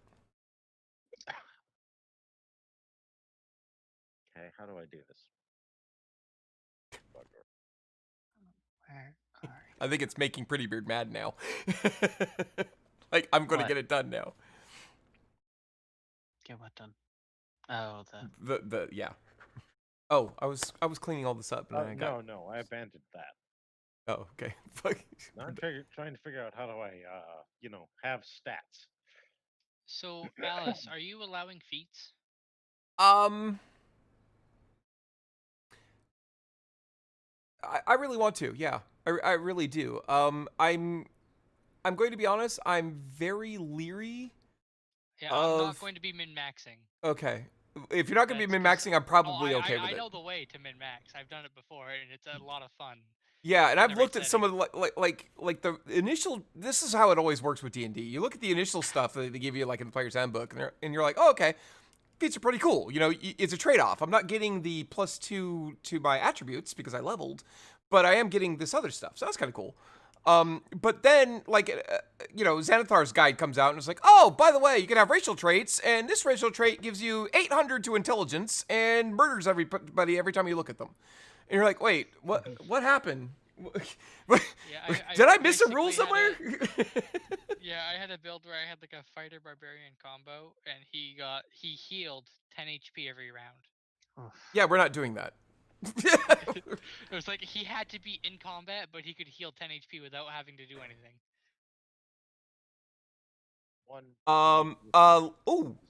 Luffy Ninja, I love the question. And Illyria is the bright moon. But Illyris, the god of darkness, her brother is more like what you described. Like a dark disk that in the sky that's void of stars, yeah.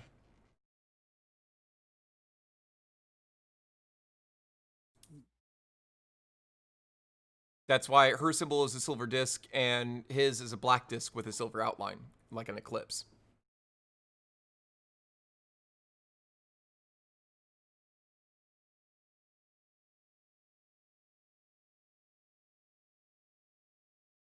Everything's so One thing quiet. my book does give me though, Alice, is really fucking weird spells. Oh yeah? Like I get magic missile, but it's not magic missile. Go. Let me find it. Wait, are you taking Warlock? Yes. Okay. I am taking Warlock. I'm probably going to regret it later, but yes. Of the great old one, so that is where you're going. Oh, Yep. bloody hell. Okay, I'm gonna start moving some people into a subfolder. If this fucks you guys up, please let me know. It's not intentional. I actually have my character's true name, Ariana, so you can put that wherever you need to be. I'm just trying to put everything into us. It's not working actually. You have to. Let's see Click. here. How do you Oh, do it again? there it goes. There it goes. There it goes. Oh, Wait. you actually did get it. What? No, now I just moved it up above the folder. So Aha! Okay, you got it. I'm Yeah. like, it's a little picky.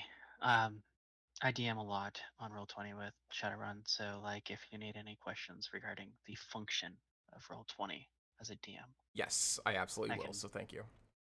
show you how to do it. Perfect. All right. So Pretty Beard, you have picked. Everybody's picked. So we don't have a rogue. Interesting. Or anybody You who don't could need a even rogue. fulfill that role. You don't need them. Nope. Well, we do have a barbarian, and there is barbarian trap sense. So That that's is the thing. wonderful. Now, see, just don't get caught. That's all you gotta do. Everyone take the dungeon delver feat. Resistance to trap damage. Oh, that is so wonderful. Okay, that's what's going on. And you get I love it. bonuses to detecting them too. But just everyone take it, and then we don't need a rogue. I mean, Nope, fuck you. you say that, but Also, so the magic missile that's in my book, it's Jim's magic missile. It costs 1 gold to cast and 1 additional gold for each higher level. Oh god.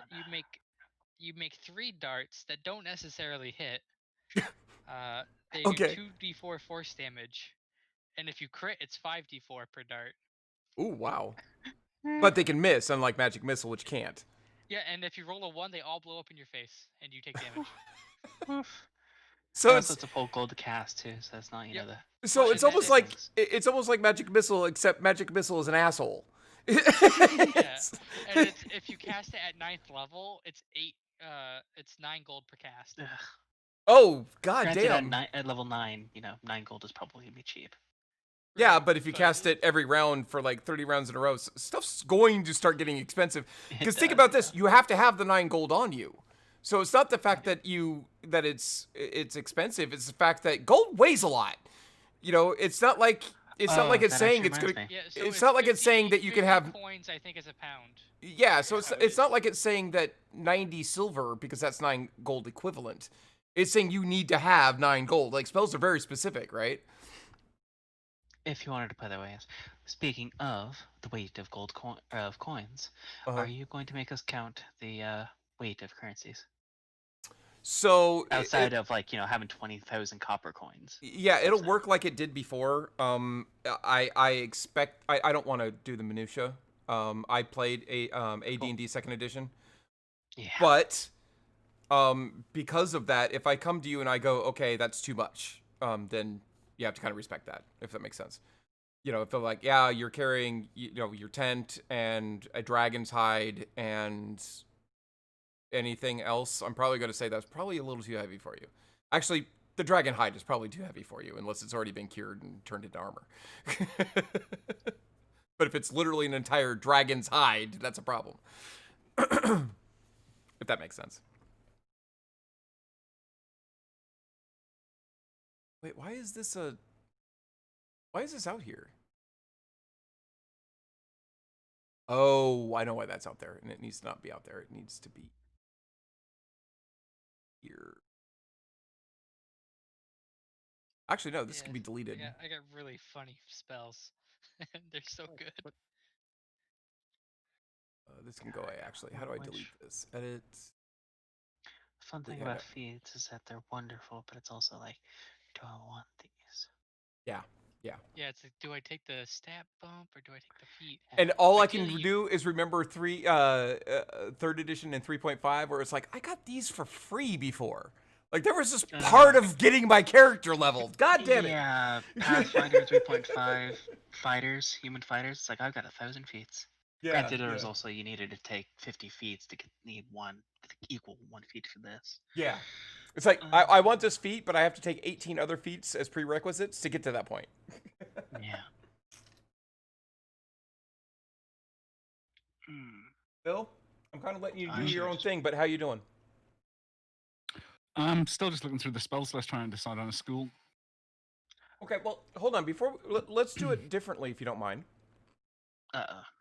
How do you see this character? Tell me about him. Well, when we were first talking about this, well, when we were talking about this earlier in the week, and I first decided I was going to play a wizard if possible. I was just going to go for your straight standard, regular fireball-y type wizard. Yeah. Okay. The classic. And even when I got as far as looking at the spells list, I was still convinced that's what I was going to do. Mhm. And as I've been looking through the spells list, I've been more and more tempted to try something a little different. Okay.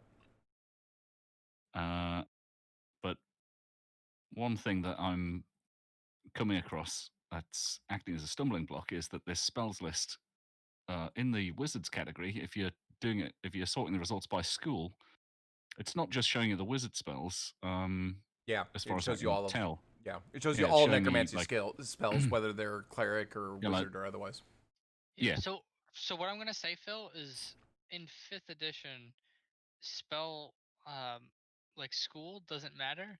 Pretty much the biggest thing you get is it's half cost and time to put one school in your spell book.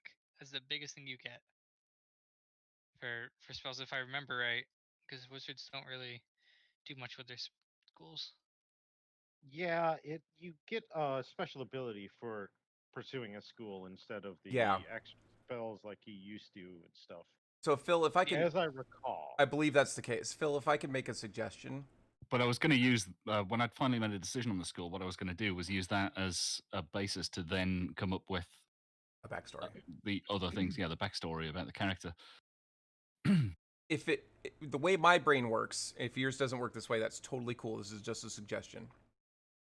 But the way it would work for me is I wouldn't look at the spells and go, oh, okay, I like I'm writing out all the spells that I like, and I'm noticing that the majority of them are necromancer, so I'll be or necromancy, so I'll be a necromancer.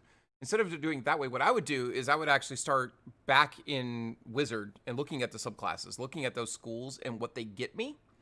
And I'm like, oh, I really like the sculpt spell ability that evokers have. I don't really care about the specific spells that evokers, that are in the evocation school. I just want to be able to do that. Or if, I guess, I only know the one ability, but there's some really cool abilities in some of those other classes as well. If I can get to them and I could stop umming and ahhing, we would be a lot faster and it'd be great.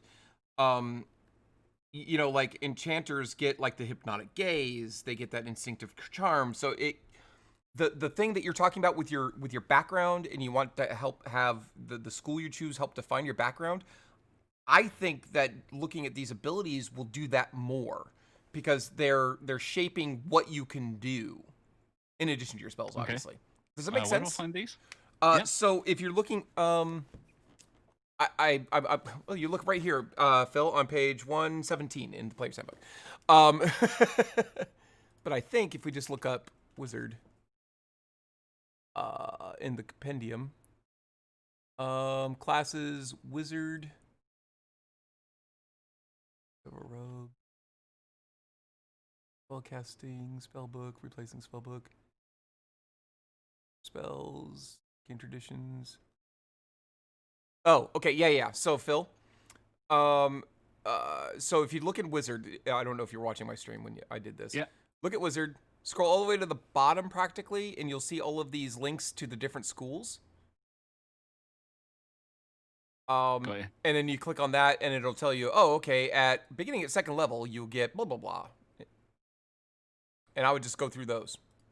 Okay. Yeah.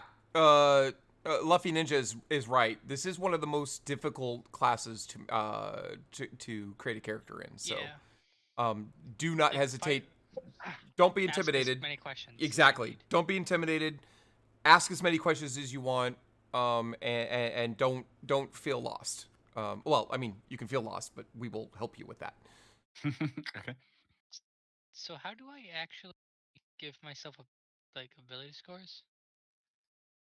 Fuck, I don't You know. click the number and the little circle, and type in the number.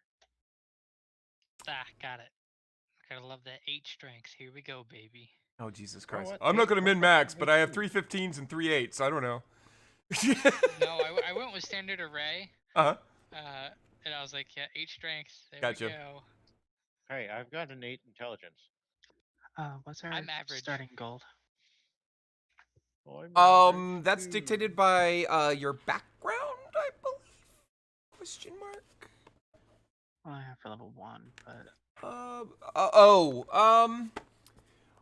Well, it's funny you mentioned that because all of these characters were just in Rick's dungeon and you guys lost all your gold, so you don't have any. oh, so I have nothing but the clothes on my back. That is correct. God damn it. Okay. I'm gonna have to So flail at is doors armor again, aren't I? considered stripped? What's armor? You will start with whatever your class and your background as a combination give you. They should actually give you equipment, including Oh. weapons. I see what we're going Alice. for. Okay. Yes, sir. What are we doing for background? Is that gonna be a What do you mean? on the side thing or? Oh, for you? Yeah, it's kind of special. Because I guess Sorry, I'm monster so isn't selfish. really a background, is it? Yeah, because the way I thought of it was I was either like somehow I traveled from the south to the north So Uh, take with Outlander. some group of people. That isn't what happened, but Pretty Beard's right. Outlander, you were essentially, Okay. no matter how you look at it, you weren't part of a society. You were living in the wilds. Outlander. Okay, that. It might not have that been works. wild to you, but it was to everybody else. So. Because I mean, there's I know some I other in my book I have options, a couple but- backgrounds where it's like failed merchant. So it's like either the merchant group or you were just bad and couldn't trade. You were just bad at being a merchant. Well, considering you're a fucking goblin, They you went would be fake. terrible at trading because nobody wants to talk to you. Right. Well, right. Unless your trading was, hey, I'll trade you my screams for your swords. Will that work? You give me a bunch of swords, I'll scream. Yeah. It reminds me of Order of the Stick. The bard goes off into another room to scout because they had split up to scout. And he comes back and he's got like a black eye. He's bleeding everywhere. And they're like, oh my God, what happened? He's got swords sticking out of him. And they're like, what the hell happened to you? He's like, I got jumped by a bunch of ninjas, but on the positive side, they gave me a bunch of free swords. And he just passes out. I love Order of the Stick. It's so good. I gotta fall. Did you hear me? Shut up now. Oh, Alice, Yes. can I get a halberd? No. Oh, halberd. Yes. You can get a halberd. That does piercing damage instead of slashing. Wouldn't that be a pike? That's not a halberd. No. Pikes weigh like 3 times as much, and you're correct. It's not a halberd. It's a Chinese halberd. It's a dagger axe.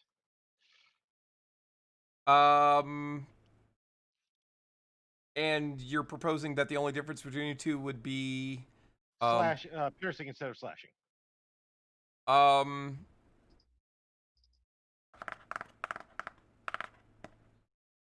I'm okay with it, but what I would like to challenge you to do in the next week is to come up with a reason why your essentially Western themed actual barbaric race managed to get one of these. Because we invented them because we're barbarians and they're like from before the Bronze Age. I would hope you would get something a little bit more like fancy than that, but that works. I mean, you have a week. Just tell me. Hold on. Let me send you a picture. I'm not telling you it's impossible. I'm just telling you to take it as a challenge to expand your character. That's all.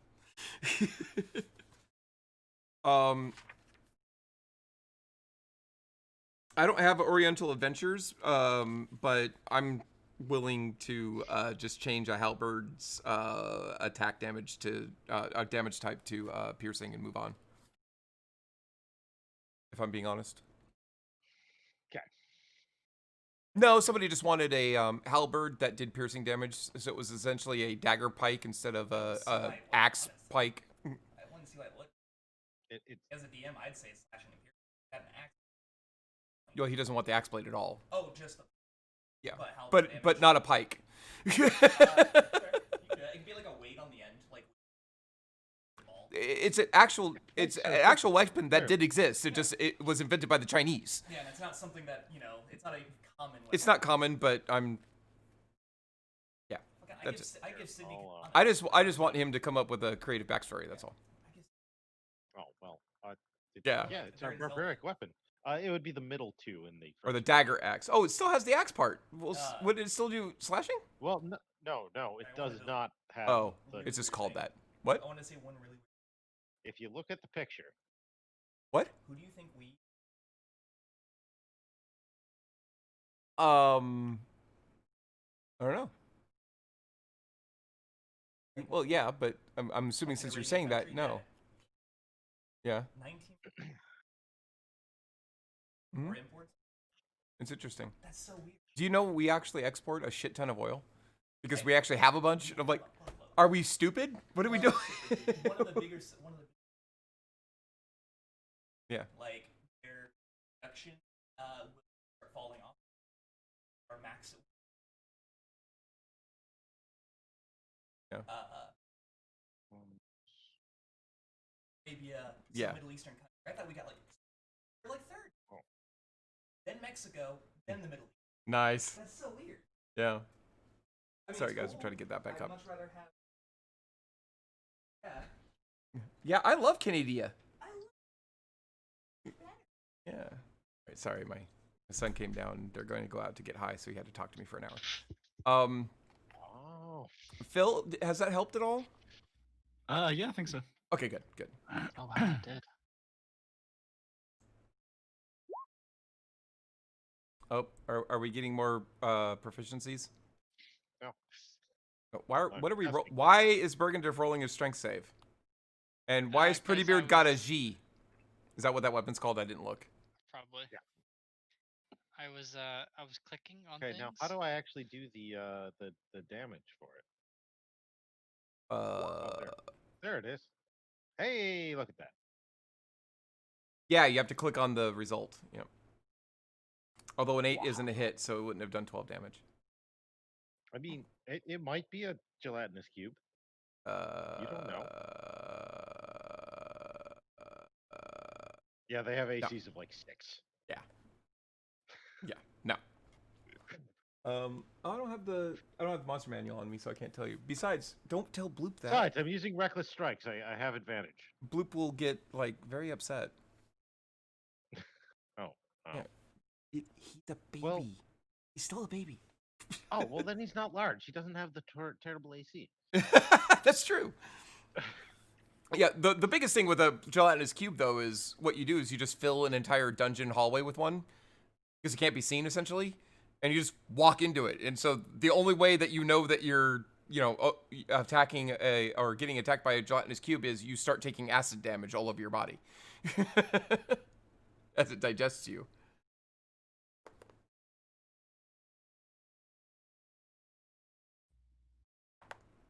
You rolled 3d6 plus 6. How do? Oh, yeah, except that What he are you didn't. rolling for? How are we doing health? So you can roll for it, or you can do, what is it? It's half Half plus 1. plus Well, 1, half rounded up. half plus 1 plus Yeah, your we're gonna- constitution we're gonna- bonus per level. Yeah, we're gonna do the half plus one. We're gonna do that. Okay. I wasn't sure if we were rolling or not, and it's actually D8 warlocks, so beefier than I thought they were. Yeah, another thing I'm not terribly thrilled about, honestly, but yeah. I mean, they did that with like all the casters. Yeah, everybody got Except a hit die boost, didn't they? Like, wizards went to 6, sorcerers are 8, warlocks are 8. 31 hit points. Here we go. Where's the one? Marcus aggression. What does that do? As a bonus action, you can move.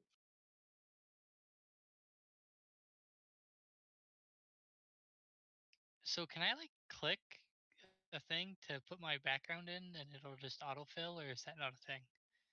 I honestly don't know. Be nice if it did. Oh, that's an XGE. Damn it. I don't think Kudelminski knows either, unfortunately. What? If For somebody like my picks a background background, features and stuff. yeah, if somebody Can I picks a click a background, button? go ahead. Sorry. Okay, I need one person talk. Yep. No. Go Yeah, ahead, Berg. so for backgrounds, can you just like select a background somewhere and it just goes boop, here's your shit, or do I have to type everything in? You gotta start typing.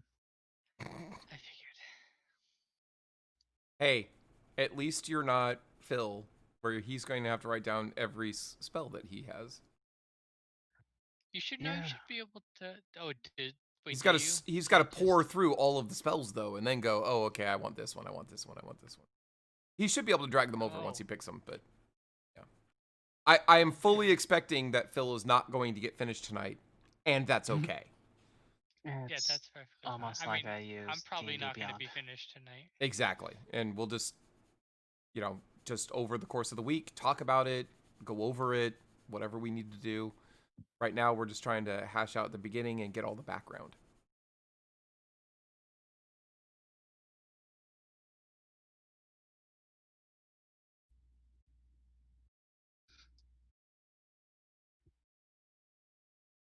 Mm, Wait, sorcerers got the bump, but no, wait, clerics always were D8. yes. Yep. Actually, I think druids were too. Yep. Yeah, they didn't get the bump. So it's just warlocks and wizards then that got They bumped made up. D6 the lowest. Yeah, And I think bards got bumped up to a D8, rogues got bumped up to a D8. that's right. They were D6s, weren't they? Yeah. But and I'm sure you guys have noticed this, but shit hits a lot harder now. It may not hit as often, but it fucks your shit up when it does. It's like, I'm level 1. It's like, okay, well, I miss. Take 18 d6 damage. Wait, what? I mean, Okay, Grubby, have a good one. one of the things that I read in one of the books I have, it's like rounds in combat in D&D, Uh-huh. 5th edition. Like 5 rounds is a very long combat. Yes. It's like most things are gonna fucking run if you're messing them up. Well, By the it's end. either gonna run. Usually it's determined before then, right? Like you've either won or you need to get the fuck out because you didn't win. Right. I think its 3rd round is like, if it's that point, it's either it's gone no matter what, or it's gonna stay and fight to the death.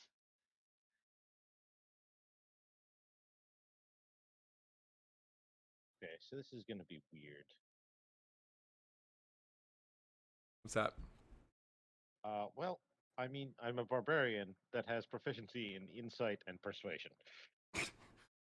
Do what I say, please. Sounds like a good time. Look, I'm gonna persuade you by poking my not halberd at you until you do what I say. So please do what I say. Which means I don't have proficiency in, Intimidation. well, no, I get that from being an orc. Ah, there you go. But I have to forego nature, athletics, or survival. Wait, are you taking orc or just half orc? Half orc. Okay, good. All right, good. We didn't have to have a heart attack. All right. I love half orcs thing though. It's like, okay, and you take 6 more damage and you are unconscious. No, I'm not. What? I'm choosing to be at 1 hit point. I love the way they word it. You can choose to be at 1 hit point instead. Wait, what? And barbarians get the same ability. Yes, but it doesn't stack. Correct, but you could use both one after the other.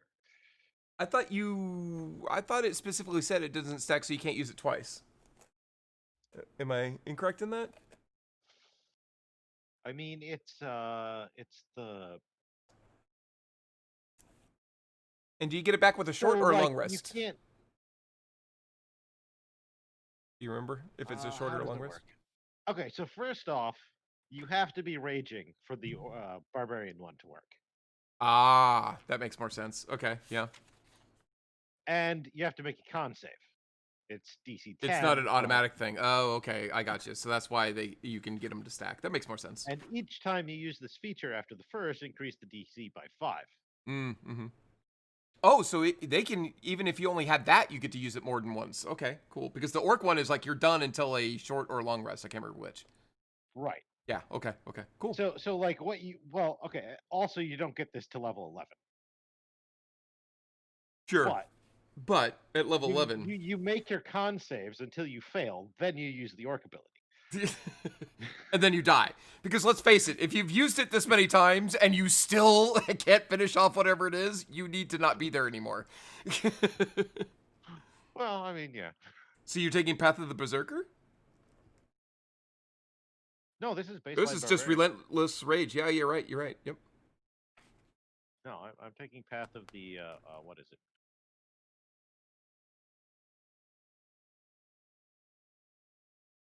Hold on, I got it. Jesus, the DC increases by 5. Yeah, you're not going to be doing that a whole lot of times in a row, are you? I mean, I do have good con saves. It's only at 5 right now, but by level 11, it should be a little higher. Yeah.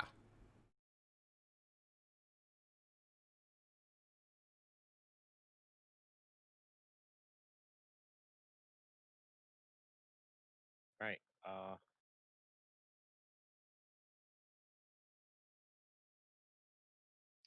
Alice, was I raised by wolves? No, you're raised by goblins. What the fuck's wrong with you? Because for the personality traits I love for Outlanders, I was in fact raised by wolves. Just one of the Oh, options. yeah. And it always I makes mean, me laugh. I mean, if you want to, I mean, you can. It would still fit. So I'm not too worried about it. Right. mean, I was just like, I love how they put it though. It's like you were, in fact, raised by wolves. yes. And it's amazing. Yeah, I'm not talking figuratively. There was a pack of wolves, and they raised me.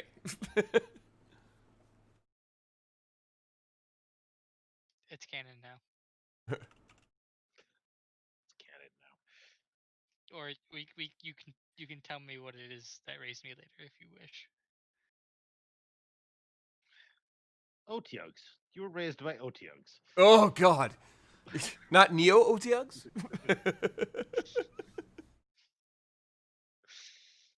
That's true. Maybe you were just a really bad goblin, and they just threw you in the wolf pen that they had because goblins are known to raise wolves. Oh, thanks. Well,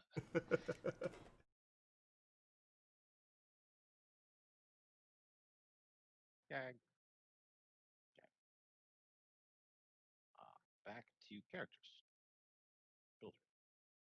There we go. Background. Multi. Let's be chaotic good.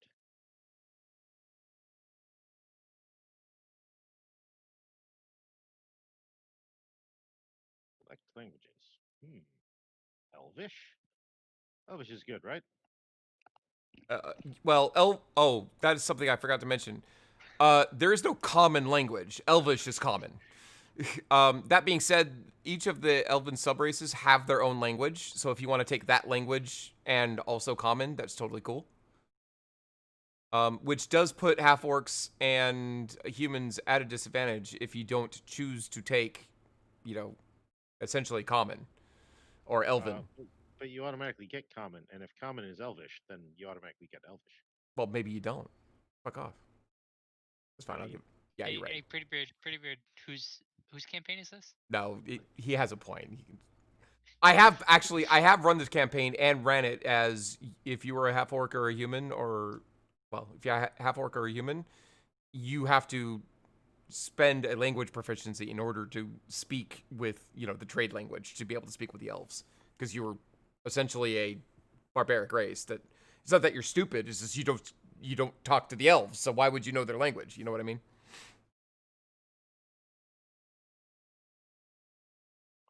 So what do I start with equipment wise?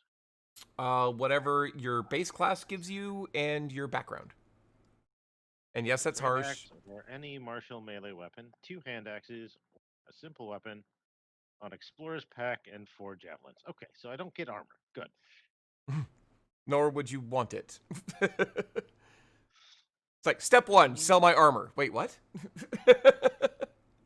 Actually, I would really like some adamantine half plate.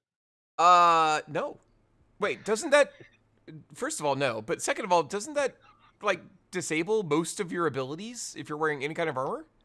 No, half plate is actually medium armor. It's the old breastplate Oh, gotcha. Yeah. because that's what half plate Is it actually really only in heavy armor? I thought it was any armor. Nope. I thought it was Heavy armor. medium or heavier, but Nope. okay, cool. And actually, I think the first There ability is. that does that is the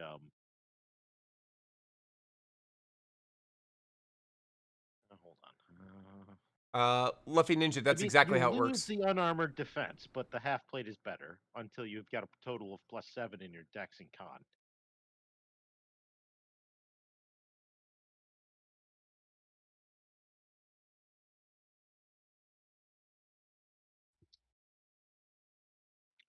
Yeah, I think the first one is actually the fast movement, and you only lose that in heavy armor.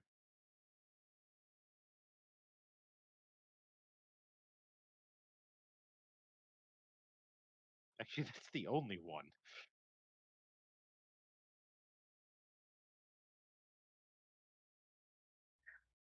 Nope. Boom, boom. No, I probably should fill out the actual sheet instead of just doing it through the other character. Alright.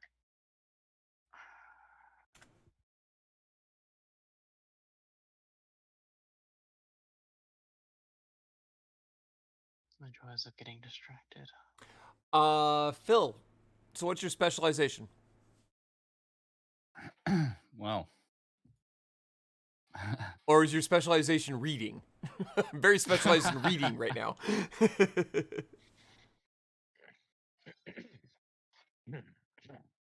No, whoops. I don't mind. I don't know. I keep changing my mind again and again and again and again. Sounds about right. Okay, so Oh, excuse me. let's twist it a certain other way. And this is specific to you since again you're trying to get reintroduced to things. The most straightforward wizard is going to be the evoker, the evocation. And you can still play it subtly. I mean, there's not a lot of subtlety in evocation, but you can still play it as a subtle wizard if you wanted to. But that's going to be your baseline, and since you're new, that might, or relatively, for a given definition of new, you're new. That might be the way to go because the other schools are going to require more knowledge of your spells and ways you can creatively use them to do things. Keep in mind you're still going to get those other spells, you're just not going to get those necessarily those special abilities that go with that school. Does that make sense?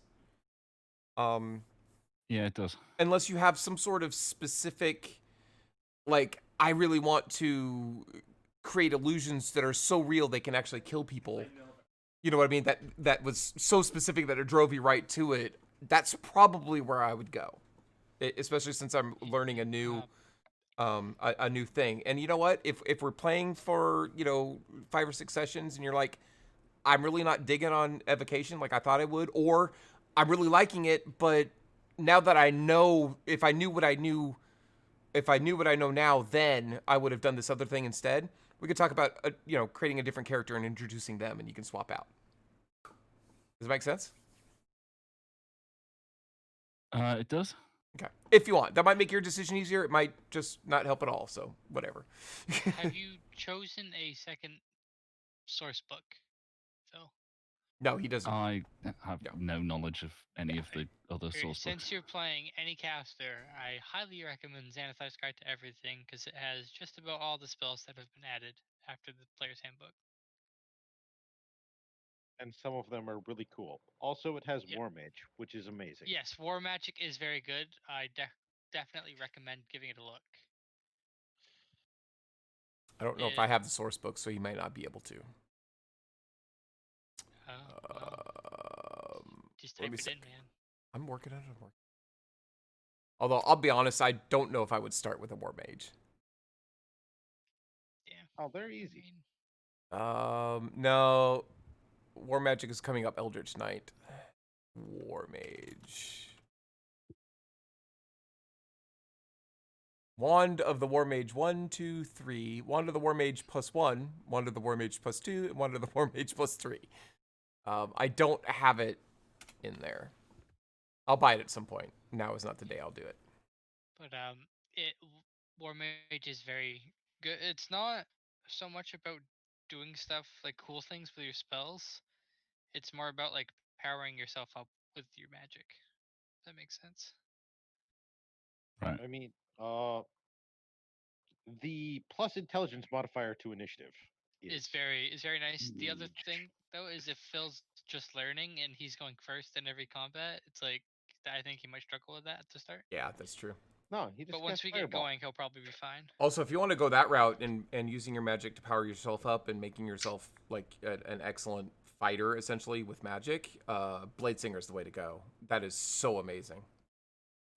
Yeah, I was just thinking War Mage because then he gets Sands, which gives him so many spells that he wouldn't have access to otherwise. Yeah, I gotta look up how they handle that because I don't think it extends to the spells available. I think it's like for character creation where they're doing that. Like, because the spell list is a spell list. It isn't like, okay, you can only use spells from this one source book. I'm a bit resistant to that. You know what I mean? Hey, Yeah, Yeah, that makes makes sense. Yeah. hey, Plus, oh yes, ma'am. as I'm getting my character sheet set up and I'm in the settings, how was Phil creating this character? Is he going through reading the book, or is he using the character mancer that's in the character sheet? What? He's going through the book right now, I believe. Okay. I might suggest him that he uses the character mancer in the character sheet options. It's I basically a character generator instead of having to, you know, look through everything manually and going to page by page by page. Okay, how do you do this? What is this thing? So when you're in Roll20 and you are looking at your character, you have your bio and info, then you have character sheet, and you have attributes and abilities. So in the character sheet tab, you have the little gear icon, which is settings on the right hand side, Cold right out next there. to level. My apologies. A little bit lower, it's the gear icon next to spells. And that brings up all these options that you can choose. Well, there's also launch level character mancer. And it is basically a character generator. Ow, ow, ooh, Oh, ow. None of this is God. working. All of this isn't working at All all. of it sucks. I regret all my life choices. I'm so sorry. I was really trying. Time you got me right on my side. It was like, it feels like it was just Tuesday that happened. Yeah, and it's still very painful. So. I love you. You're welcome. Good. Oh, you're not eat your zesty nachos? I've been trying, but I've been doing a lot of talking. I have been, but I do a lot of talking. A lot of This is between. true. Talk, and I've done a lot of talking. People really liked my. Is it bent? What the fuck is going on here? I actually heard. I was really proud of you. I like that you you'd actually went over and were talking. Oh my god, yeah, it was See, awesome. conversation's cool. People loved it. Yeah. Well, Am I a good talker? Not good at anything else, but I'm good at talking. No. What time is it?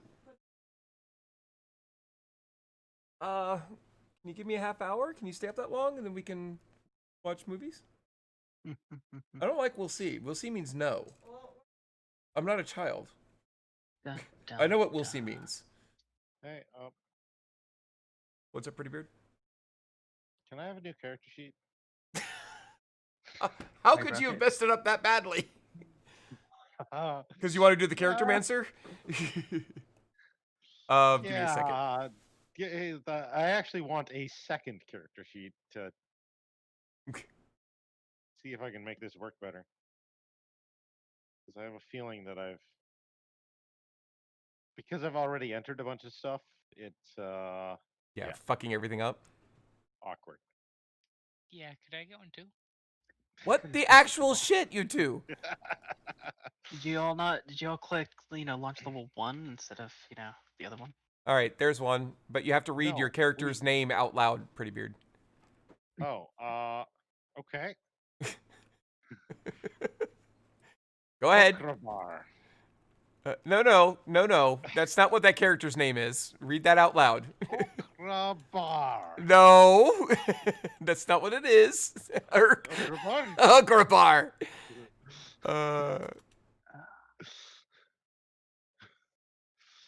Oh god. All right, well then Berg has to read his out loud. Hold on. Oh, great. Berg's character sheet of shame. Oh damn, I need to rename it. Hold on. Thanks.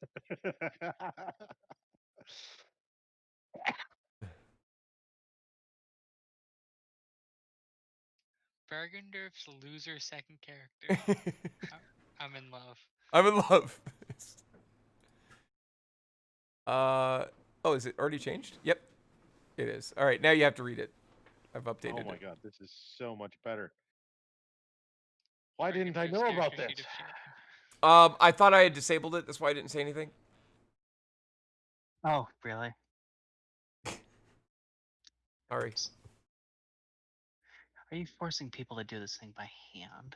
I had read some. I have disabled it somewhere. Apparently not here. But I had read somewhere where, like, it was not ideal for reasons I cannot remember now.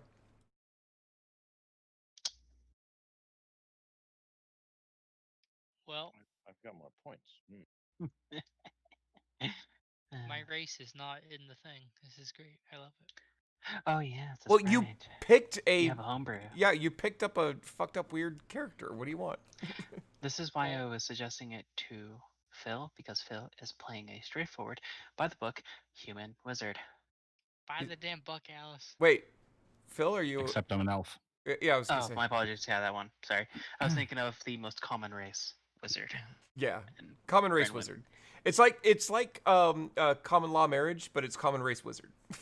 I'm gonna stab you.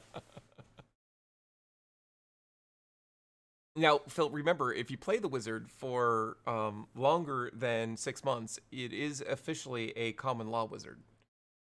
Oh my You'd love me. Oh, whoops. god. I'm gonna stab Hey, you two, There can we you go. get rid of whatever characters you're not going to be doing? you. Yes, eventually. That's up onto you.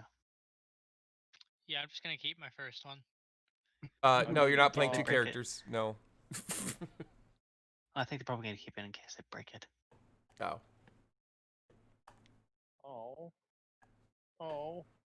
In the new book, they're going to redo Blazesinger again?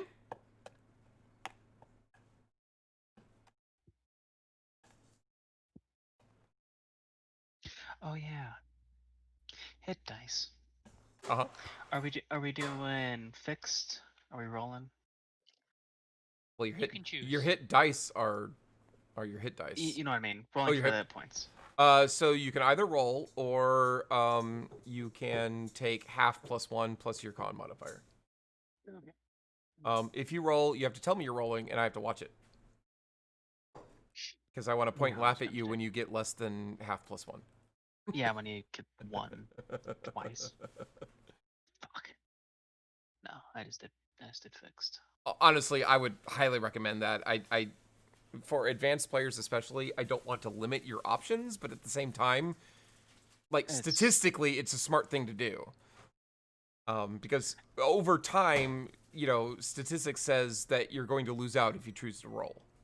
Now, No. that doesn't mean you will lose out. It means that, you may or may not.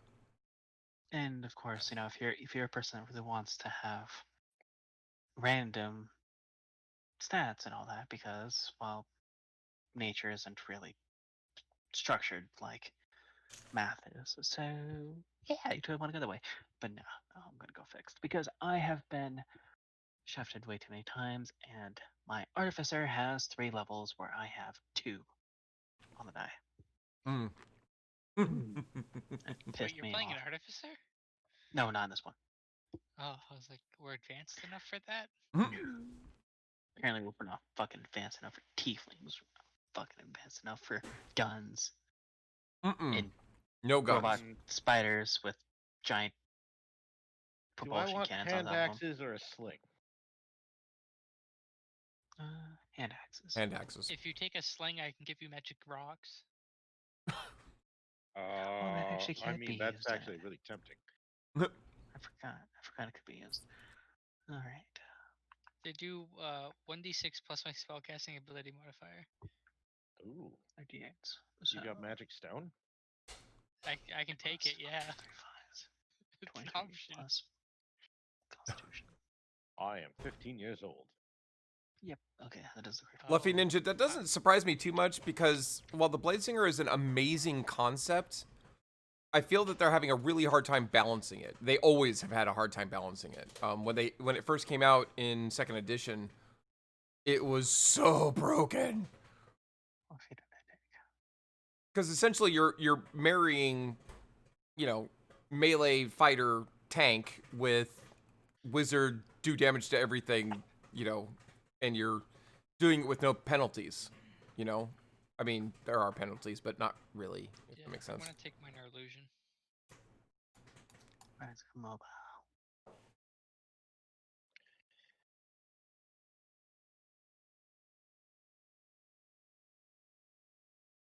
Swords not. Anyway, hun, when you were asking about what we were gonna watch, I figured we would just do scary movies. But if that's not what you want, all right, good. We should watch the houses.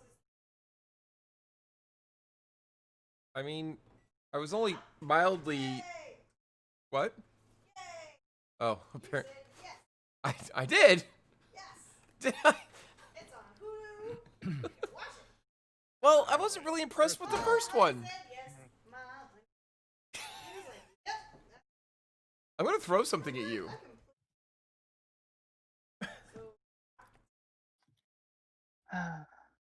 God, I love being an elf sometimes. Can we talk more about how well elves are done? Oh, I will catch you later. Been up since 3 a.m. Oh my god, yeah. So I was starting to get heavy. I don't blame you. F Captain Bonte, I really hope I'm saying your name right. But thank you so much for joining in. I was glad to see you here, and I definitely hope to see you again. Alright, so I'm effectively done. Okay. I just gotta put all of the, feet stuff in it, but everything is actually there. No problem, Yay. F Captain. But yeah, I move 45 feet. That's my walking speed. Why? Yeah. I didn't Yeah, know so druids I got a. I didn't know druids got a movement buff. No, they don't. Fleet of foot from elves makes me 35, and then I picked mobile as my feet. Oh. That way, because it fits for the druid, difficult terrain's not going to do a damn thing for me. Gotcha. Okay. Haven't Ooh. picked one of my personality traits. What? What? Huh? Oh Okay, yeah, it's I don't care. personality traits. Is there a way for me to be able to, Class gives you two Sure, equipment Blake. choice moves, but for the sake of things to make it one. easy? Yeah, I want the 2 hand axes. So I know you guys are in the middle of character creation, but I wanted to describe an initial scene to you, just kind of get the hook in, if that's all right, real quick. No. Okay. All right, is everybody up for that? Yeah, I'm down for that. Okay. So you guys step out of a large sickly green vertical portal that came from nowhere. I'm sure it had nothing to do with Rick. And you were suddenly finding yourselves well, as whatever characters you're creating. And you don't have really any memory of where you just were. It's kind of a bad nightmare. That horrible thing that you did before. in the dungeon of wickedness. But you find yourself atop of a small hillock. And the air is clear. It's broad daylight, so it takes your eyes a bit to adjust. But none of you took Dark Elf or anything weird like that, so you guys don't have too much trouble adjusting to the light. It's just kind of a shock from where you were. And there is a gentle breeze. You can see in the distance there is what at first looks like a very large-sized city, or town bordering on city, if that makes sense. But then you notice, like as you look closer, the city looks mostly destroyed, and uninhabitable. Um, there is a river that flows down from the mountains to your right, all the way down towards the sea, which is towards your left, and that's where the city slash town is. And you can sense from here there's something wrong with the water. You can't tell really what it is, but there is a faint smell, a distasteful smell that you could best describe as corruption. It's not a specific bad smell, but it's not a great smell, even from here. And you're a good, hour away from walking distance from where the river would be. There is activity at the gates that lead into the town, and you can see a couple of small and what look to be struggling farms dotting the outskirts of the town wall, which is still standing. And what's most surprising, though, is right before you is what looks like a wizened old man. And as soon as you guys step out, it's like he was waiting for you. He's looking right at you. And he says, "Ah, at last you have arrived." And that's the hook. Oh,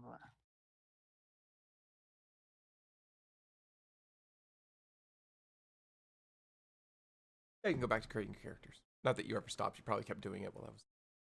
I mean, no, I stopped because I was like, is there gonna be like a cinematic here on stream?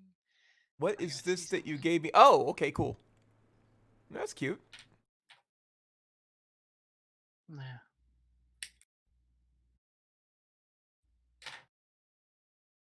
Okay, apparently that doesn't exist.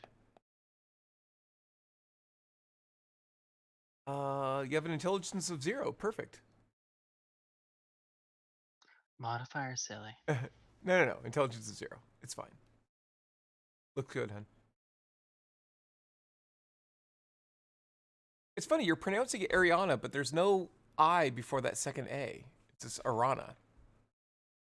This area. I heard Ariana. That does not mean that's what you said.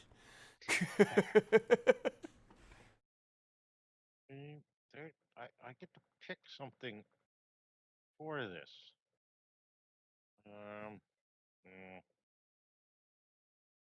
Well, that was the previous level, wasn't it? Damn. So, Miss Wonderland's getting ready to go upstairs, guys. I want to kind of wind down a bit here. And kind of let you finish this as you will. Unless you need me to stay and help you or answer questions and stuff, I'm willing to do that. I should be set. Phil, you're really quiet. Yeah, I'm getting there. Okay. I can also help. I'm not trying to pressure you. I just want to make sure you're not lost and not saying anything because you're lost. No, I'm not lost. I'm just what's that phrase he used recently? Actually, it might have been Kev. When you've got so many choices that you end up paralyzed by them. Well, So it's called being just a a wizard. case of making some decisions. Really. Understood. But you understand it's how not to that make I'm- them and stuff. Yes, Okay. yeah. It's not that I'm just sitting here quiet because I don't know what I'm doing. Although I don't really know what I'm doing, but I've got an idea of what I'm supposed to be doing. I haven't come Fair. across, I haven't come across a point where I'm thinking, oh, I want to do something, but I don't know how to do it, and I'm scared to ask. It's nothing. It's nothing like that. Okay. It's that I'm just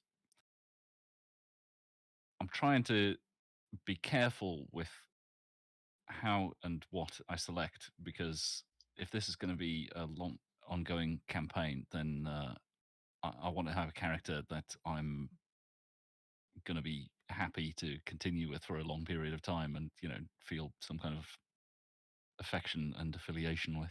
Sure. Okay. I So- do want to say this, and I'll let you talk, Pretty Beard. Sorry. I do want to say this is my offer does stand with that, especially in your case. Go with what feels right now. And you know what, if a couple sessions go by and you're like, you know what, when I wrote it down I think it'd be cool, but in practice this just isn't really what I'm looking for, you and I can sit down, talk, and negotiate a change, and I'll let you do that. That's totally fine, because it's you'll just be swapping spells or abilities from one to the other. It's not like you're oh, I found out this way to overpower my character. I know you're not min-maxing and stuff like that, so I don't want you. As hard as it is to do, I'm going to say the impossible, and that is try not to be paralyzed, at least from the perspective of if I choose this, I am now stuck, because that isn't the case. Also, remember you're a wizard, so you're very flexible in the spells that you can know, because you start with certain spells, but unlike a sorcerer or a warlock, you're not locked into just knowing those spells. If you go to a shop that sells scrolls, if you find a scroll or a spell book on the ground somewhere, you can scribe the spells, and those are now your spells as well. So with the exception of, oh, I've chosen the wrong specialization, your spells aren't going to be as critical. And again, if we do sit down and it's like, yeah, I've got the right specialization, but I picked all of the wrong spells, well, it'd be a shame if somebody sneezed and dropped a spell book, and then you can copy all the spells you wanted, right? Sure. So, Huffy Ninja, thank you so much for dropping. Good luck to y'all's characters, and looking forward to seeing them being played. That'll be next Friday. Yep. This campaign looks promising and has a lot of work and love in it. Oh, thank you. I only watch this because my brother, Berg, is in it, but I'm invested. Night, you all. That's awesome. Thank you very much, Luffy Ninja. And I'm so sorry that Berg is your brother, but you know what? I know you're a Wow, good person thanks. overall. By the way, that gnome I played where I just fucked up the big bad, it was in his campaign. Oh, nice. That's Well, why that's one of the reasons he hates gnomes. Luffy Ninja, I will I will not hold Berg being your brother against you. So there you go. Thank you very much, and good night. Anyway, that all being said, guys, I'm going to let you go. Feel free to stay in this channel and keep talking if you want to, or ditch it if you want. I think I can get out and you guys can stay in the game. It's not like you guys need to, you know what I mean? I don't think it works like we that. technically can join whenever we want. You That's don't what I need to be thought. here. Yeah. So feel free to stay connected as long as you want. You don't need to wait on me for Oh, anything. one question Yeah, what's up? before you go. Do I want Elf PHB or Elf EK? What It elf? doesn't matter. They're the Oh, yeah, it's elf. Yeah. Okay. Elf. was it? One's from the essentials kit that you can buy for a reduced cost.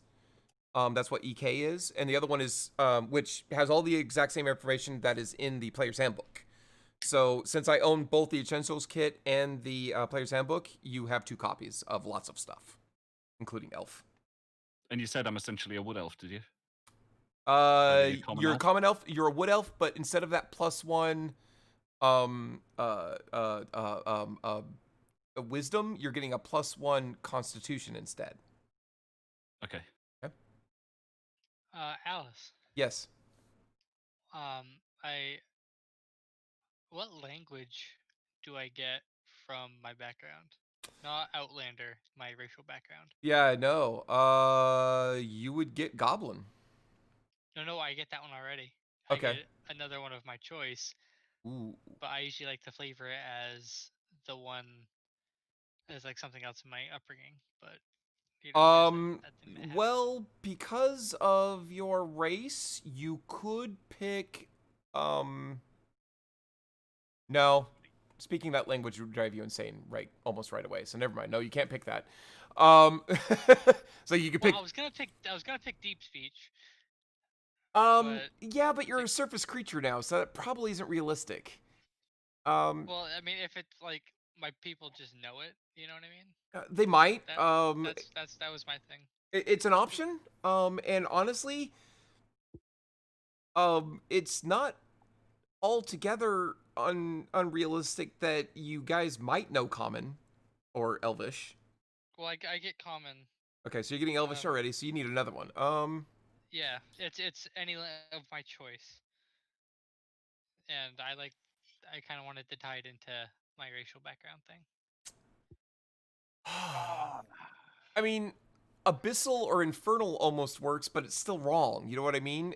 To tie it into Yeah, that background, like I said, it would be like, I mean, think of like a mythos, So what you know, about the Dark cultist. Elf language? He wouldn't know that. He's not. He's from the north, so he wouldn't know that at all. Oh, okay. Oh, and which ability score method? You can choose point buy? either the point buy, which I recommend, or doing the standard array. Either one. and standard array is point buy. It You is. get the same stats from point buy, but it's a very nice spread. They've just bought it. You know, they just bought it Yeah, for it's- you it's and like said this is a great it's spread. pre-bought You thing. get one high, one low, and a couple in the middle. Is what it works out Yeah. to. It's actually I actually You know the actually get algorithm, two- but yeah. Yeah, you get a pretty good spread from that. Yep. So there's nothing wrong with doing either one. You aren't missing anything. But anyway, so think of it being like a mythos cultist, you know, where they're speaking that really crazy language, which you could pick up, but also realize that everything about that language and about that subject literally will drive you insane. So it's probably not a great way to start. Um, so you have Goblin, you have Common. I mean, Deep Speech may work, you know? All right, it's in there. I took deep speech. Okay. It's just I feel like I know it, but if I use it, it's gonna have adverse effects. It's kind of how I like to think of it, Okay. It's cool. because it's you know It's like kind of you one of said, those. Actually, if you wanted to, then we could replace deep speech with that. I don't know what to call that language right now. I'm kind of put on the spot. If I'm being honest, sorry. Yeah, Um, I can do a custom language. yeah, but whatever that mythos language is, maybe we'll just call it that. But whatever Yeah. that you know mythos language is, yeah, maybe it's something you know and that you know the basics of and you were taught, but it was a matter of we're going to teach you this in pieces, and you're not allowed to put the pieces together because it'll yeah, I bad things it happen. could also be like I was taught it, but also taught like if you hear it, just tune it out. Yeah. So it's kind of like I almost have like not really protection from it, because if someone yells it at me, it's only so much you can do. Yeah. But I can kind of innately tune it out. Yep. Hang on, I have an idea. I know exactly what language you can learn. But I've got to. I've got to get a book. I'll be right back. Jeez. I know exactly what. It's still the same language, but I know what to call.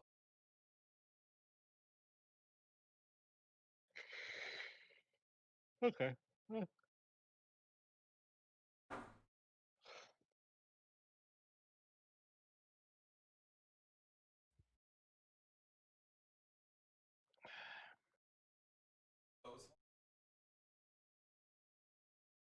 I think I'm done, except that Yeah, fucking melee tank fighter characters. It's like, well, I spent 5 minutes creating my character. I'm done. hey, What does this is sanity do? complicated. What does sanity do? We Uh, well, you probably don't have to worry about it right yet. At this stage, nobody has to worry about sanity, and sanity does exactly what you think it does. When your sanity gets low enough, you give me your character, and then you get to go play something else. That's yeah. Well, can't the wish spell give you back sanity? Wish spell can do a lot of things. Yeah, because I know there's ways to recover sanity, but not many. Oh, it's the other book. Or at God least damn it. after you get to a certain point. Spell or sanity kind of works like will. basically need to save. It's very Cthulhu-esque, if I'm being honest. I mean, it isn't totally ripped directly out of Chaosium. Weird. I feel like you're not telling the truth. It's also an optional rule from the Dungeon Master's Guide, and something we will be implementing later once the campaign is established. I'll give you guys a little bit of information that way. Okay, so we didn't actually need to put points in it to make sure that we weren't going to go insane right away. Correct. Yes. Okay. So we can just take that at the lowest possible level and it's fine. All right. Do I want resistance to all damage except psychic? Or to move faster than Cuddleminsky? Ooh, that is a very good question. They're both really good options, aren't they? I mean, I suppose yeah. I should actually pick a totem spirit. And then... Damn barbarians.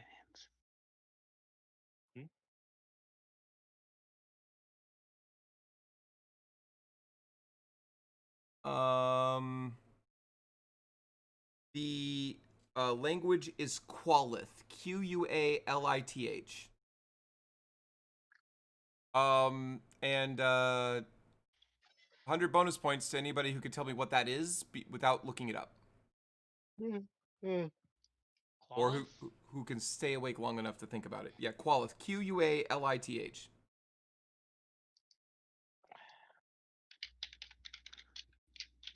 I mean, it's basically the language of aberrations, isn't it? I was gonna say, is that something with the lithids? It is. It is the writing of Mind Flayers. Oh, okay. Oh, so I thought they used Gnomish. Nope. The writing of Mind Flayers, known as Qualith, isn't as simple as a set of symbols representing sounds or ideas. They're inscriptions.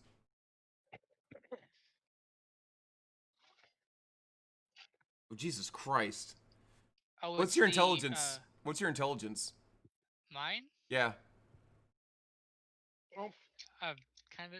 It's 10. Okay. This is a language you know exists and you can read individual words in, but you probably couldn't read an inscription very well. An expression in Qualith is made up of 4-line stanzas packed into interlocking blocks, creating complex patterns that are indecipherable by other creatures. Oh. Someone that touches a Qualith inscription, however, can receive fragmentary insight into the multi-layered thoughts contained within it. So, like, if what would my int need to be to read it? I'm willing to sacrifice for this. I mean, it would be a lot. It's not that. See, you already have a leg up because you could recognize what it is, and you would know that if you placed your hand over it, you could capture the meaning of what it is, whereas nobody else would understand that. You know what I mean? So, like, is a 17 good enough? 17 would be good enough to so let me put it to you a different way, and maybe that'll help. A non-illithid that wants to understand a Qualith inscription can make an intelligence check, DC based on the complexity of the contained thoughts, to try and derive some of the inscription's meaning. So the higher your intelligence is, the better chance you have of understanding any kind of thing. Does it make sense? Okay. Yeah, So if you don't want I this, can it's totally basically- fine. I Berg? can basically be like, Phil, go Berg. figure it out. Yeah, if you Berg? can't figure it out, you're... Yeah, pretty good. You're a warlock? Yes. Look at the eyes of the Runekeeper. Or... Ooh.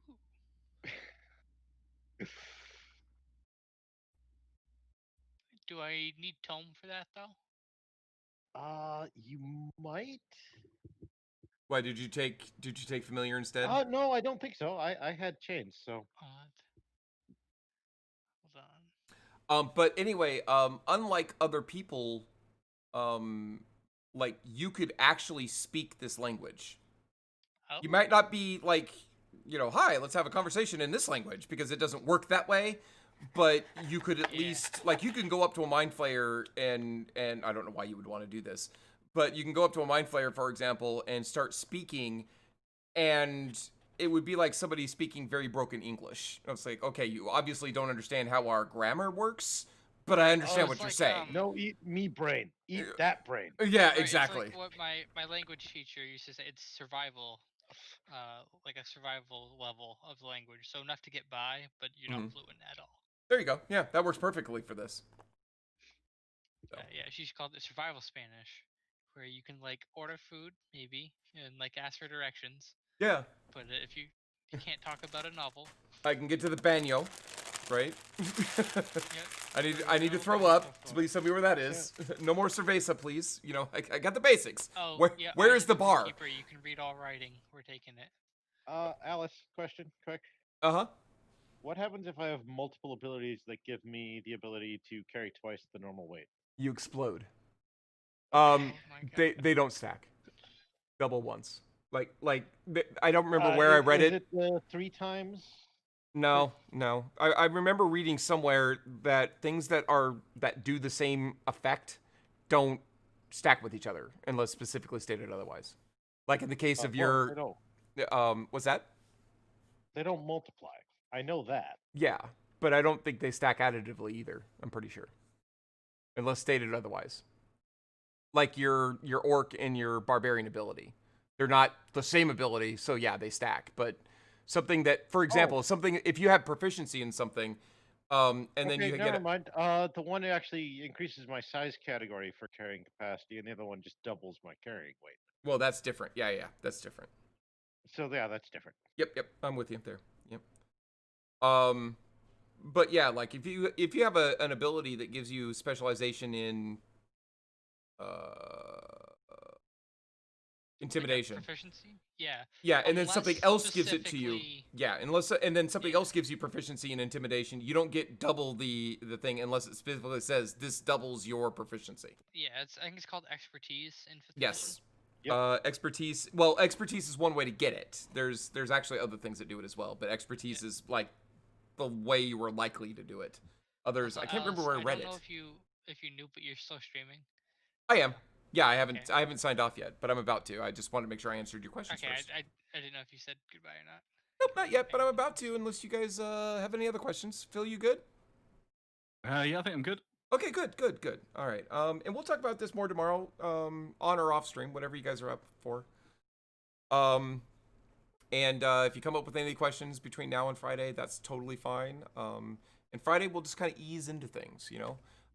We'll have one grand army battle, and once you murder all of the 5,000 people, we'll move on to the next stage. How's that sound? Just easy stuff, you know. No comments. All right. Not all my jokes Works for come me. through. Guys, thank you so much for joining.